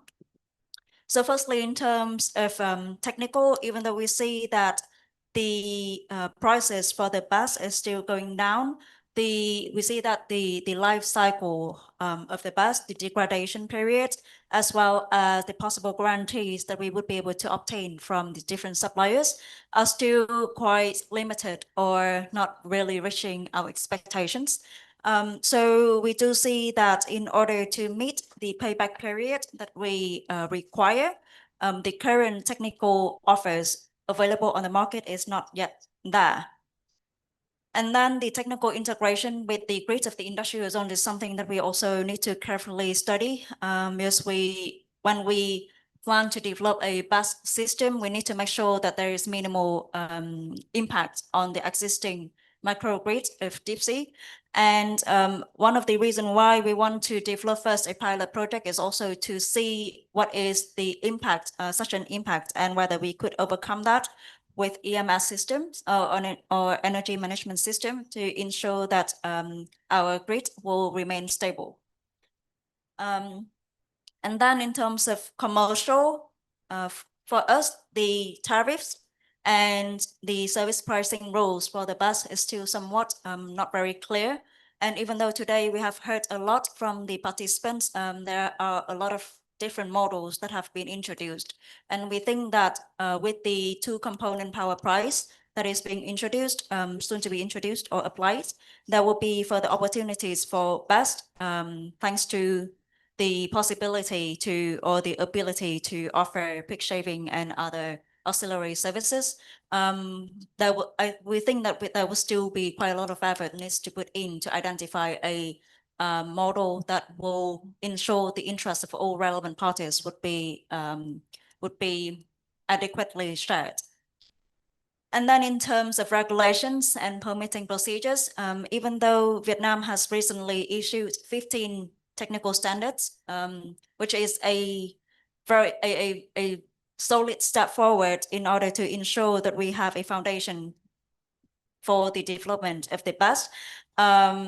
We think that the BESS installation will still largely be subject to local and provincial interpretation of the regulations.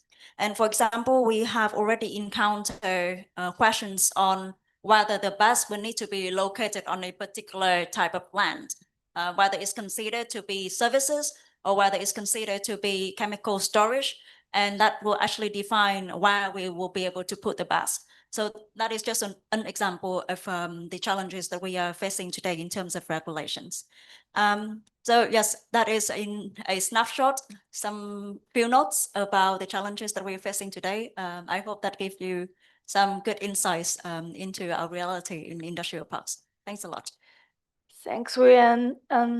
So I think like for industrial park owners, the business models and also regulations is the most important consideration. And you do need like BESS like to support like the decarbonization of your industrial park. And so I want to see like whether other participants from industrial park backgrounds or like technical backgrounds or other players can provide a solution or facing similar challenges can share your opinion.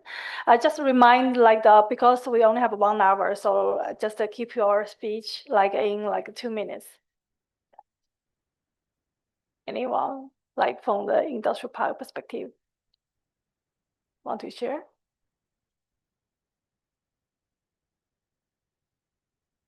Okay. No challenges. Yeah.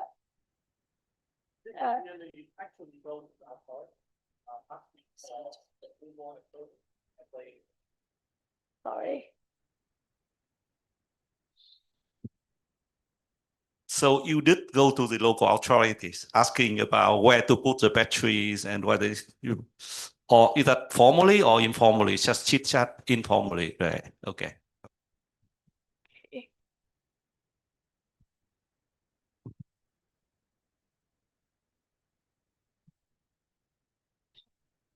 Okay.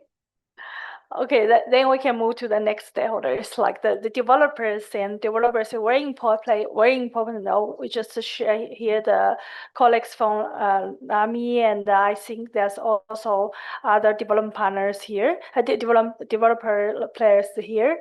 So what is your challenges now, and how you will structure the potential revenue model under this like regulation now, and what is technical challenges or the financial challenges you are facing?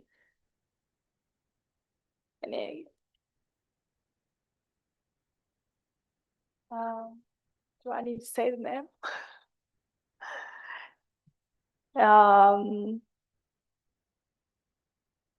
Like someone from NOMI, Mr.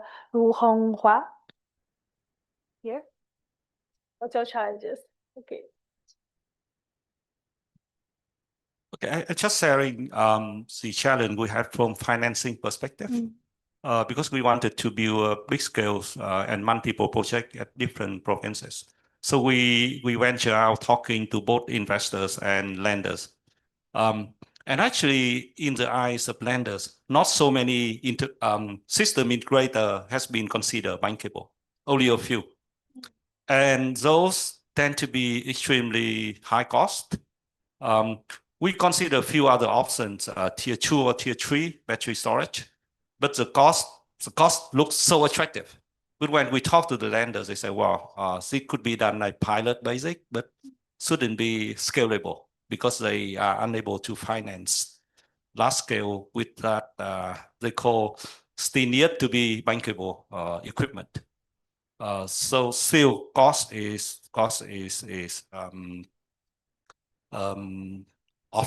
major obstacles, and we hope to see the CapEx costs keep going down in the next couple of years. Do you have any questions for other stakeholders here? Yeah, always the question, we have been talking a lot with donors and people like GEAPP and others. So we realize you do a lot of technical assistance project to Vietnam government authorities, which is extremely helpful, useful.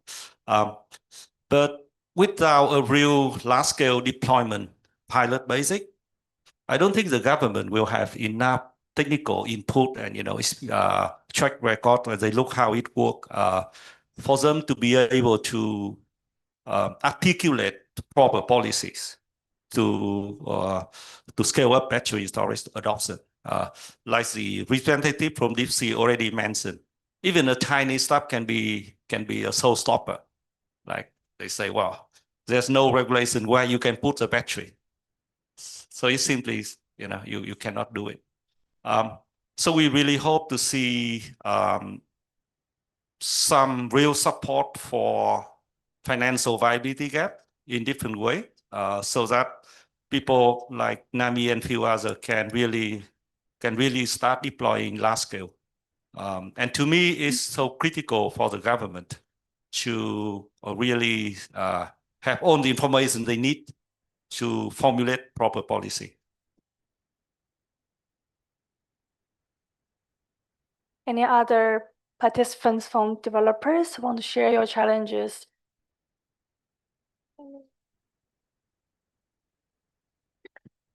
So I just have a follow-up to what you said. I want to understand the role of regulations when you talk about putting BESS behind the meter, right? Because it isn't really interfacing with the grid as an asset like we'll talk about front of the meter BESS, right? So how is regulations preventing you from adding BESS behind the meter? Other than, the viability of the project, that maybe, a two-part tariff makes it more viable, and those regulations around the tariff. But what is preventing you from putting BESS behind the meter from a regulatory perspective?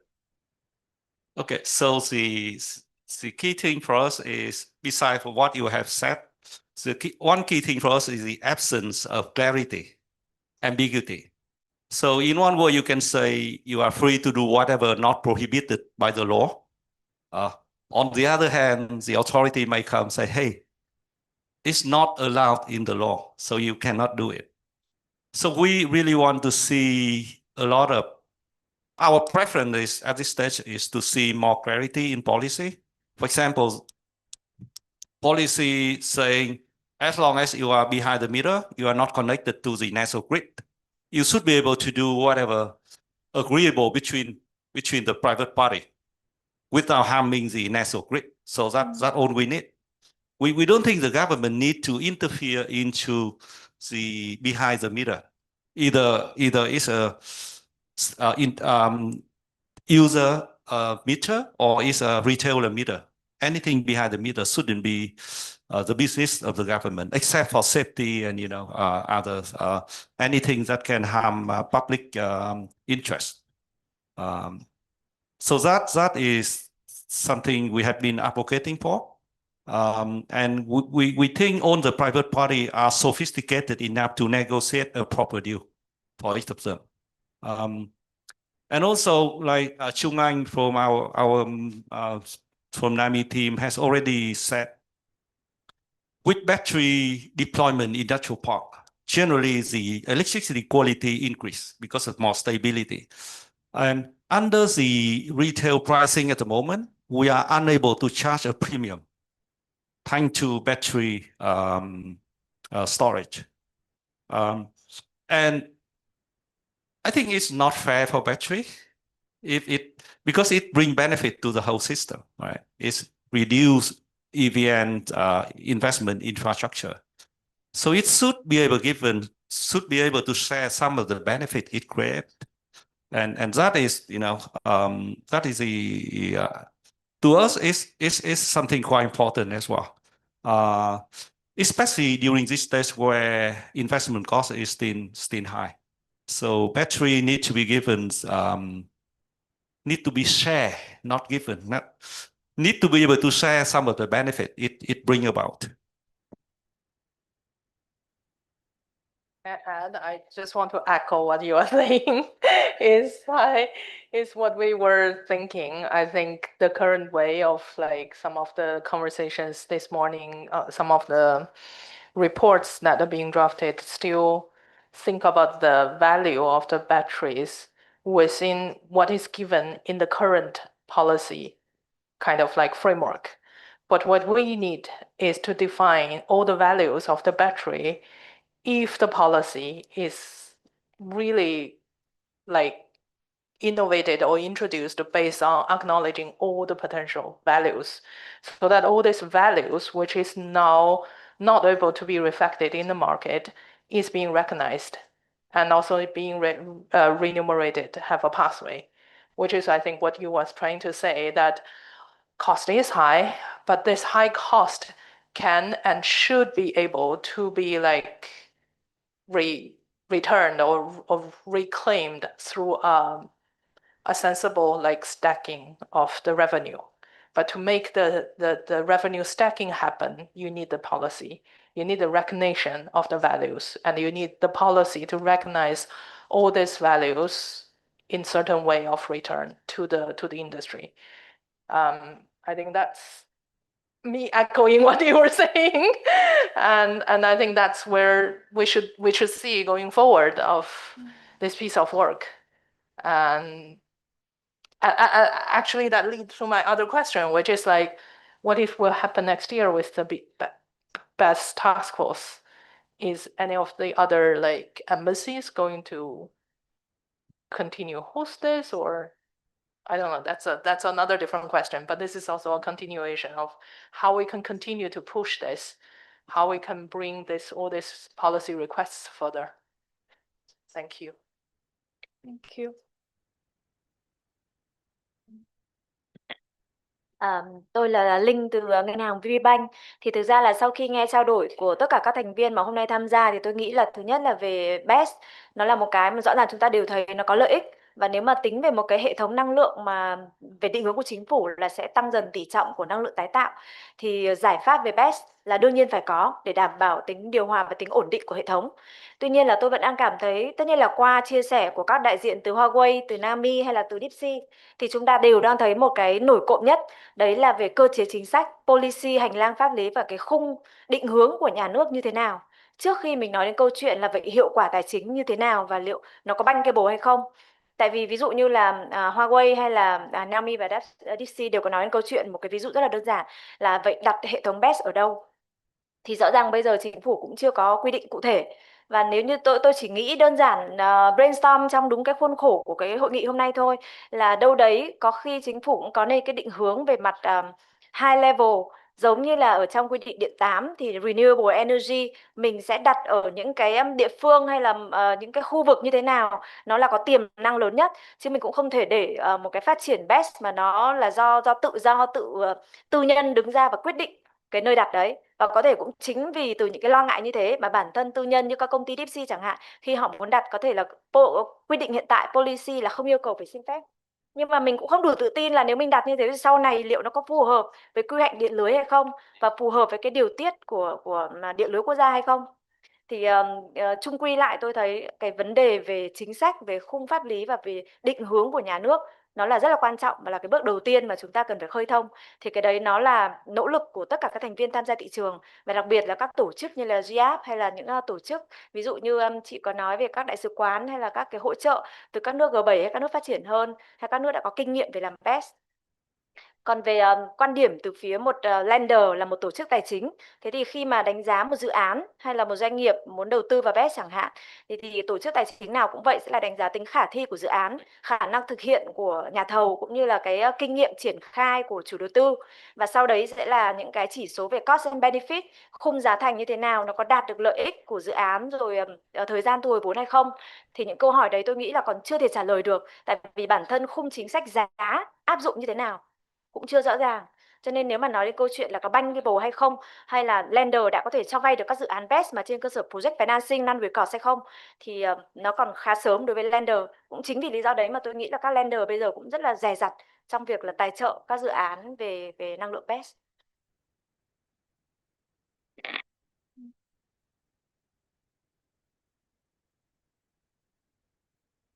Thank you. Like I think financing is a very big challenge now. Like and I'm not sure whether there's other partners from the financial institutions has questions or like want to share your challenges.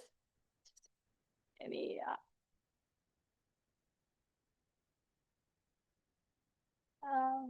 So can someone give the mic to?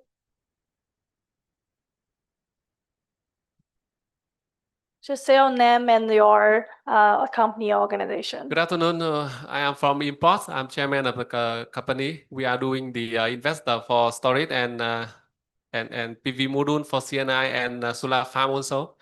So I think we are mostly one of the very few company here. We actually done a storage project.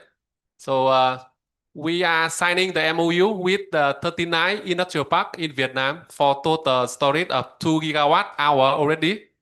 We have the contract for 170 megawatt hour for 6 factory already. We have financing model. We have our bank ready to fund. We have the contract. We have the land. We have the connection point. We have off-taker. Everything ready, but we don't have policy. So we have working with MOIT, with the DOIT, with the Prime Minister Office to clarify the procedure for investing a big scale storage project without connecting with EVN. But we don't have the final guideline yet. And so we do the testing, we call the pilot project for 2 megawatt hour within a factory without any licensing. So the challenge I see here is only guideline, just a guideline from authority. Then the storage will be, I think, very big scale. So only a few industrial park we already signed, I think, some 100 megawatt hour. So only policy. I don't see the challenge in terms of the price for the storage. At this moment, the price okay. The bank is okay. Local bank. We call the single component price now is also okay. For the 2 component price, we under calculation to get some revenue from the PMAX and some revenue from the consumption. We're not sure because it's not applicable yet. But for the current price of event, current price of storage, and it works. Only policy. Thank you.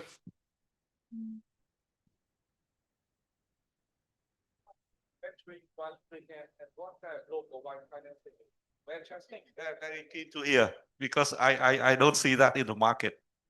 What kind of cost you have in mind, and you know, like venture thing, when we talk with local bank, we have been involved in renewable for a long time. Like some local bank in the past, they finance wind project and it didn't work out because they didn't have experience understanding the wind data, the math and everything. But now we talk with local bank and international lender as well, and it really depends on which equipment you are using.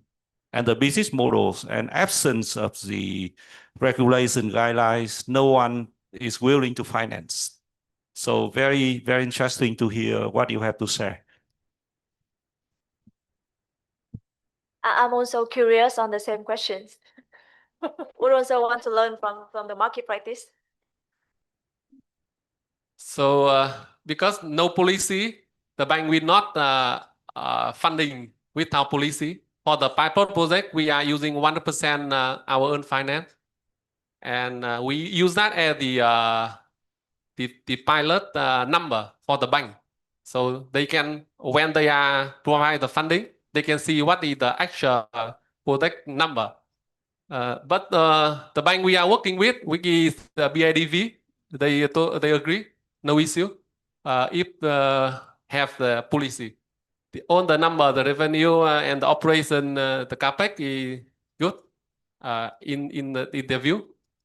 For the investment cost, it is 99% depend on the brand. So for our pilot project, we use the brand Hyper Strong. Is one of the biggest top 10, I think top 4. Top 4 the integrator for storage in China. And the exactly cost, I think you have to get offer from them. I'm not in the position to say what is the price, but for us, it's working. Thank you. We hear a lot of the sharings and feedbacks from the market players. I know there's also like different finance institutions and philanthropic organizations here today. So can you share a little bit from your perspective, like what are the challenges and whether you have solutions for the challenges just present by the market player? Angel from AIIB.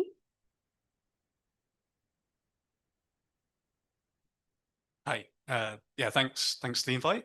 Good to be here. I think generally financing is going to follow the economics and the scale of this building up. So I mean, I would love to have a solution to bring financing to the market, but I think fundamentally the first stage has to be the economics is going to be there, and then the scale has to be there, and then it's probably going to go through the local financiers first as well, before there reaches the stage where sort of MDB or DFI capital is really going to be able to flow into the market. I think there's a lot of things we'll need to think about in terms of the credit risk of an investment like this, because we'll be talking about, we've got comfort with EVN credit risk, but taking on the industrial park credit risk, whether you can build up enough of a portfolio to have diversification across different off-takers, essentially. I think that will be important. So building up scale, aggregating, and standardizing around the different investments. If eventually you want to go down a project finance sort of route, especially even more challenging, but even for sort of corporate financing at the developer level, could potentially be the easier route, but then you're going to have to build enough balance sheet and diversification to get there. I think the other side, and maybe where GEAPP can speak, is concessional sort of funding mobilization, but I think that's a bit of a different conversation and isn't really something which is traditional to the core MDB business model, which would be on commercial terms. But maybe our friends at GEAPP may be able to add something in that area in terms of how some of these wider resources could be deployed. Thank you.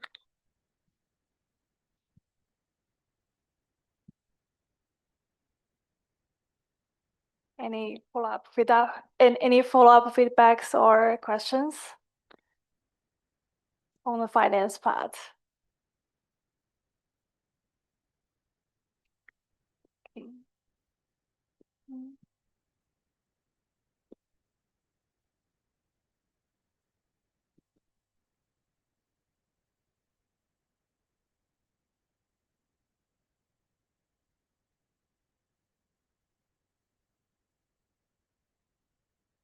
Yeah, it seems like it's very challenging. Yeah, anyone has any like ideas or directions? See how we can working together to address these challenges.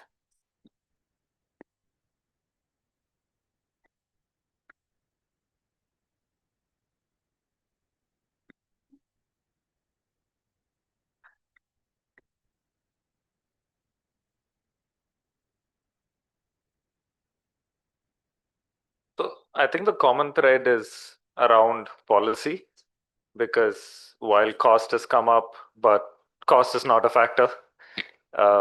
If policy is there and if you're able to show the data, then financing will follow. So maybe if we can ideate around maybe what is the key unlock, right? Like we are not going to have all the policies in place before we have projects, right? It's going to be sequential, or it needs to happen in parallel. Like projects will also influence policy will influence further projects. So what could be maybe the biggest bottleneck from a policy perspective or a legal clarity perspective that can be, that we all together can advocate to bring together immediately, so that we get the first few projects implemented, we get the data from that, and then we can then scale up the market. So floor's open. Any thoughts?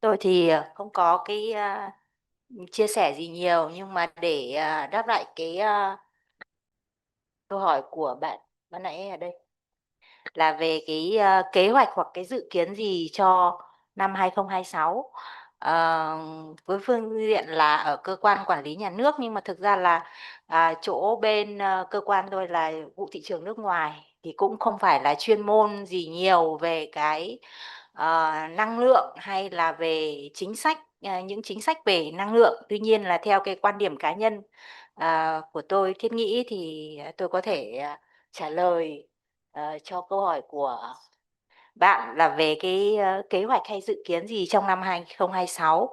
Thực ra cũng như là đối với kể cả là chính phủ hay cơ quan nhà nước hay là doanh nghiệp, thì như các bạn đều biết là hiện nay là Việt Nam đang trong cái thời gian là cũng là một cái thời gian quá độ và đang chuẩn bị cho cái đại hội đảng, cũng như là nó sẽ có những cái chuyển biến rất là nhiều trong thời gian là ít nhất là 3 đến 6 tháng hoặc là đến quý 3 sang năm. Thì khi đó tất cả hệ thống sẽ có nhiều thay đổi và sẽ có những cái sắp xếp một cách nó ổn định. Thì trong cái thời gian đó, một cái khoảng thời gian như thế, thì tất cả chúng ta, kể cả là nhà nước, chính phủ hay doanh nghiệp hay người dân, thì cũng có những cái gì đó mà nếu mà mình đã có cái kế hoạch một cách chắc chắn và đã được fix sẵn rồi, mình cũng chuẩn bị ngân sách hay là gì rồi cho nó một cách có một cái trên một cái cơ sở chắc chắn thì ta có thể tiến hành. Thế còn những cái gì mà nó là dự định hay là kế hoạch hay là như kiểu là gọi là cái nghiên cứu khả thi, thì hiện tại là theo quan điểm của tôi cũng nghĩ là mình lên để ở cái trạng thái là on hold, để chờ khi mà tất cả hệ thống set up một cách chính thức và chắc chắn rồi thì chúng ta có thể triển khai để set up cái đó. Cũng như là bạn hỏi là chỗ bên ngân hàng hỏi là cái hành lang pháp lý hay là cái khung chính sách, thì không biết buổi sáng bạn có tham dự không, nhưng mà có cái phần mà của EVN Hà Nội cũng đã nói, tức là hiện nay là cũng có một cái là đang vướng mắc về cái quy hoạch cho BESS. Bởi vì như bạn nói là nếu mà kể cả là ngân hàng hay tổ chức tài chính hay bất kỳ cái nơi nào mà muốn có bankable hay không thì phải có một cái cơ sở hoặc là cái nghiên cứu khả thi một cách chắc chắn. Và việc đầu tiên là nó phải có chính sách định hướng của nhà nước đã. Thì cái BESS này là một cái năng lượng rất là quan trọng. Thế thì hiện nay không phải là nhà nước chưa làm mà là đang làm, đang xây dựng. Và trong cái quá trình hoàn thiện, kể cả là về quy hoạch, về chính sách, cũng như là kể cả về cái định giá, cái cơ chế định giá, giá một thành phần hay hai thành phần, hay là tất cả những cái vấn đề liên quan, là hiện tại là đang xây dựng và hoàn thiện, và mọi thứ là nó đang ở dự thảo. Thế còn về cái timeline mà nếu mà bạn muốn biết chắc chắn thì có nghĩa là cái gì mà đã chắc chắn rồi, tức là hoàn toàn là mình là gọi là không có cái đã cân nhắc hết tất cả những cái rủi ro, kể cả về mặt chính trị, về mặt kinh tế, về mặt thời điểm này khác, thì mình cứ tiến hành. Còn cái gì mà chưa tính đến những cái rủi ro về mặt thời gian, về mặt chính trị này khác, trong cái quá trình là như ở đây là đang nói là chuyển đổi năng lượng, nhưng còn chúng ta là đang chuyển đổi giai đoạn quá độ của kể cả xã hội, của cả chính phủ và của cả người dân. Hết. Em chỉ xin phép follow up một chút thôi, tại vì chị cũng có nhắc đến là về chính sách thì mình cũng đang song song để về phía nhà nước mình cũng có cơ chế về nghiên cứu. Thì em nghĩ là cũng hoàn toàn đồng tình về cái hướng tiếp cận như vậy, và nhà nước cũng đang rất là nỗ lực để đưa ra được những cái guideline và khung chính sách. Thì tuy nhiên trên cơ sở đó thì em nghĩ là các cái dự án mà có thể tiến tới vay ngân hàng hay là nghĩ đến phương án tài chính, như vậy nó có thể ở những cái dự án mang tính pilot và quy mô nhỏ thôi ạ. Còn muốn scale up thì rất là khó, nó cần có chính sách cụ thể. Vâng. Dạ.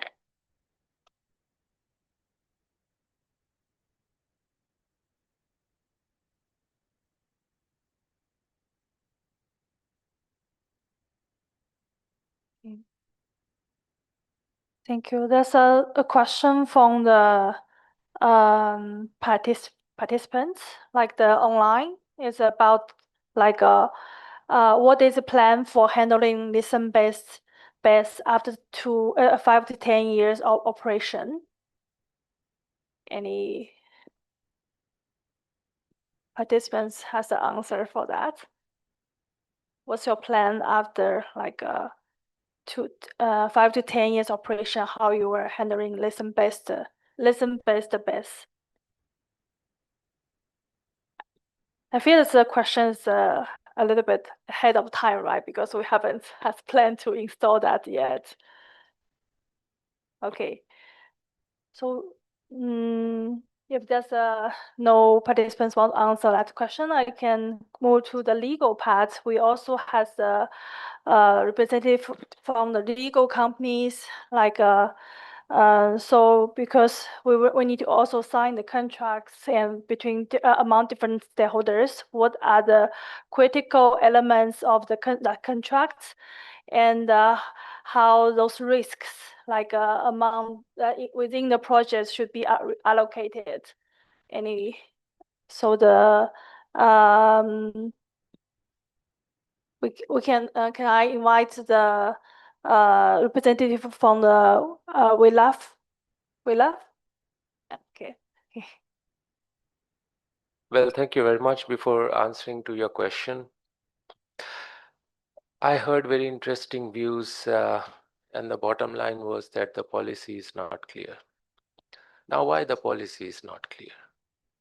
The policy is not clear, maybe because we are not asking the right question, or we are not putting it in a concise manner to the point for the authorities to have an idea on how to decide on it, because they are the ones to decide. When there is a planning, it means that the country wants to do it, and now the ball is in the court of the executive, which is the government. So maybe a question could be that if you do BESS, will you consider it as a generation? Will you consider it as an ancillary service? Or will you consider it as a market participant, depending on the project structure?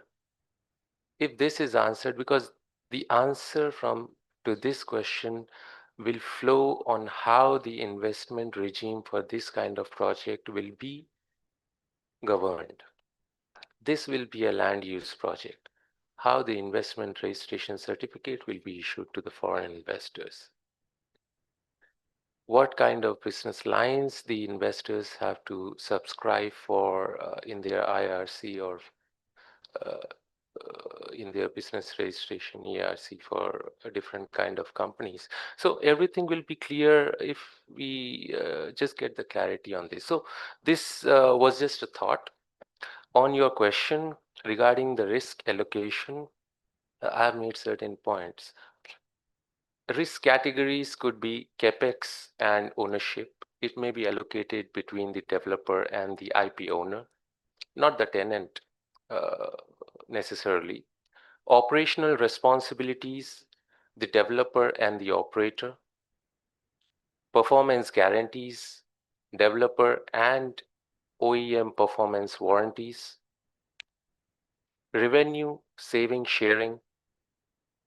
It should be shared based on pre-agreed formula indexed to EVN tariffs maybe. Fire and safety insurance, developer in coordination with the IP owner. Curtailment, if caused by the tenant, then the tenant. If due to the grid or regulation, then shared via tariff reset mechanism. And the last one could be the technology risk, which can be allocated between the developer and the OEM warranties. So the principle here is that tenants should gain predictable savings with zero capex and minimum operational burden, while developers recover investment via long-term performance-backed service fee. So this could be in the contract from the legal side. That's the answer to your question. Thank you. Thank you. I think I hear a lot of comments about the policy challenges, and also just as the this gentleman mentioned, maybe we need to provide more kind of demonstrations to the governments, and also someone also mentioned we need to have pilots before we have the policy.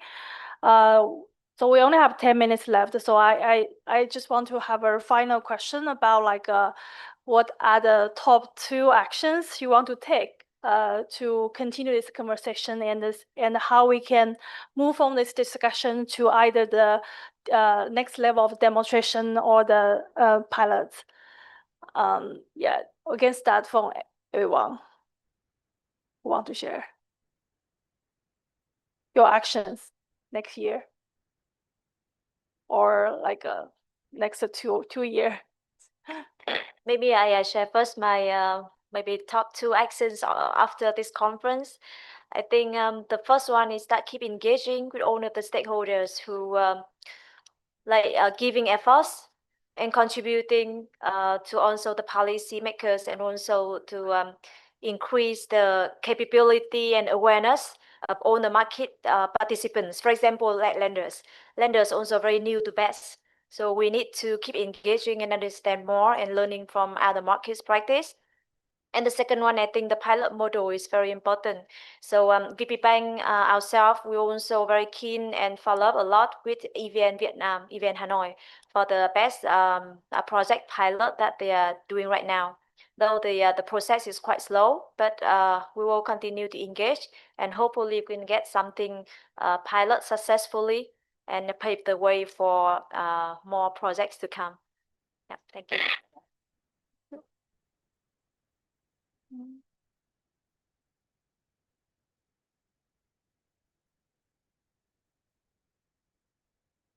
Anyone?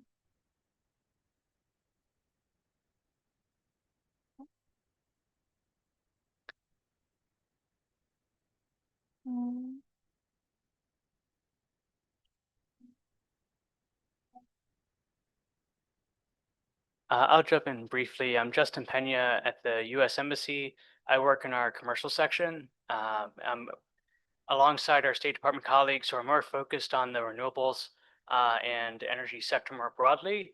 I can't say that I've been focused on BESS specifically, but with respect to dialogues such as these, it's just encouraging to see MYT continuing to hear from the private sector, as a lot of these first-time mechanisms are in development as MYT pursues PDP8R. So I would just encourage that dialogue to continue. Thank you to the Global Energy Alliance for the work that you do. And we hope to see a productive National Assembly session this fall, and best of luck with the National Congress this coming January. So encouraging and hopeful to see what comes out the other side of this process. As you may already know, and I don't want to speak on behalf of my State Department colleagues, but we did have a history of supporting BESS, currently on hold given our technical assistance review, but it's great to see MDBs and other stakeholders coming into the fray to support this endeavor. So thank you.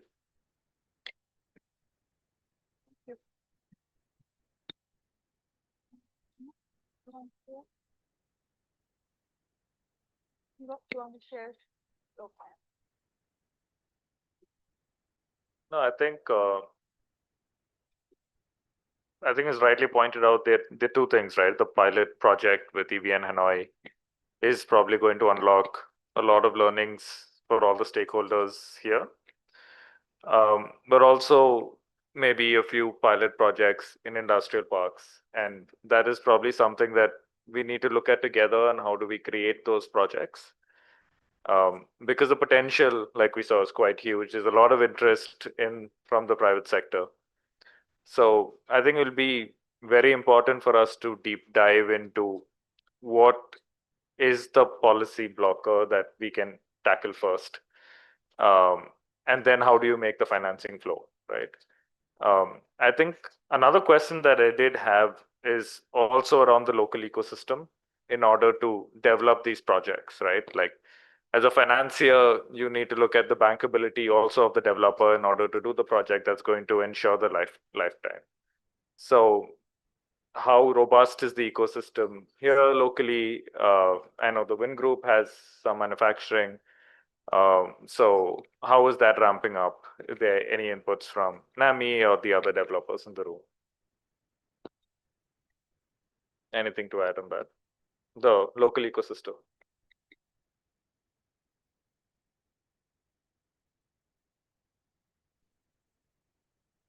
I just wanted to highlight that actually Vietnam is moving faster than previous year in terms of energy security. So in August, the Politburo issued Resolution 70, which is specifically for energy security, and it already mentioned battery storage. The next couple of days, the National Assembly will be working on another resolution to give further guidance to Resolution 70. And hopefully, after the National Assembly resolution out, there will be more political support and stronger political foundation for government and MOIT to issue further decree and circular supporting battery. So to me, it's a new beginning, and hopefully people like us here try to come together and to work out something, to start something, and then to help scale up battery in Vietnam.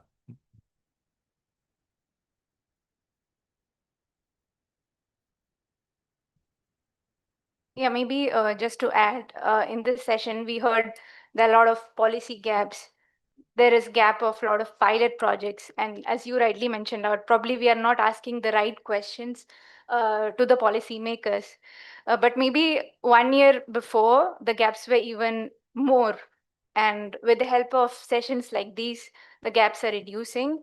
And I think in terms of steps that need to be taken, probably we should continue having such sessions and bringing all stakeholders together and to raise the right questions and bring everyone together.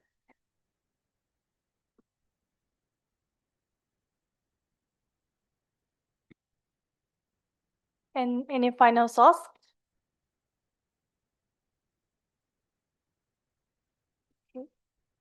Okay, thank you. I just mentioned, like, I think one thing we can do is that we need to continue this conversation, and we need to have all the stakeholders in the room and to share our challenges and also identify the right questions and explore the solutions together.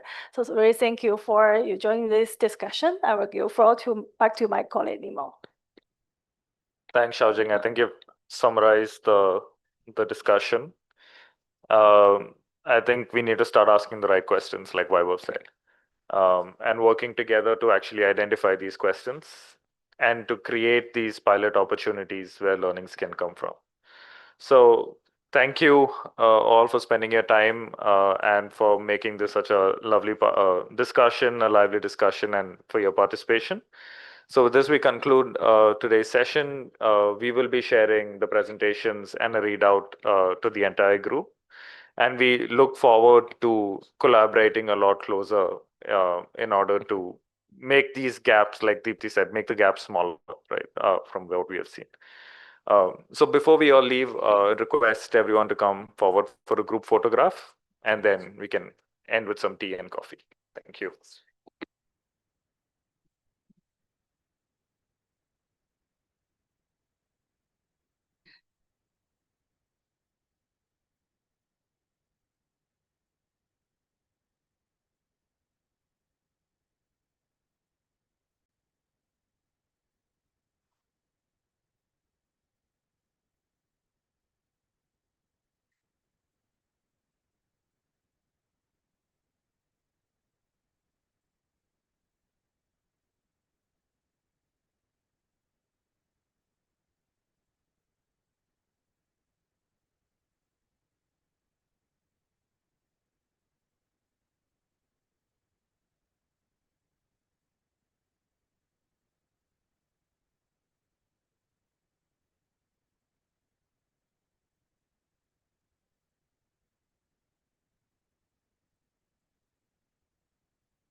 For the group photo before we have some tea breaks and then we end. They are leaving. No, here on the stage. Yeah. Can you ask John, please? We have group photo.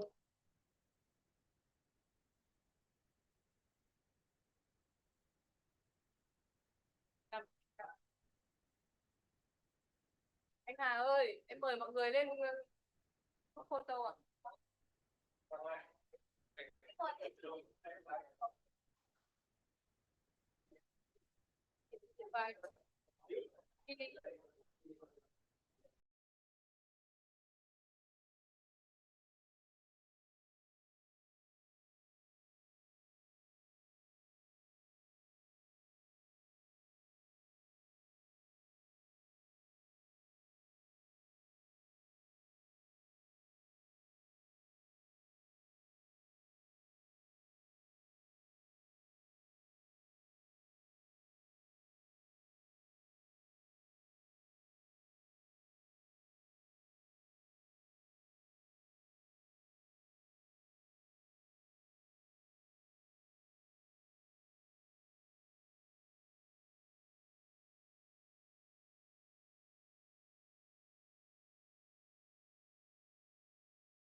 Recording stopped.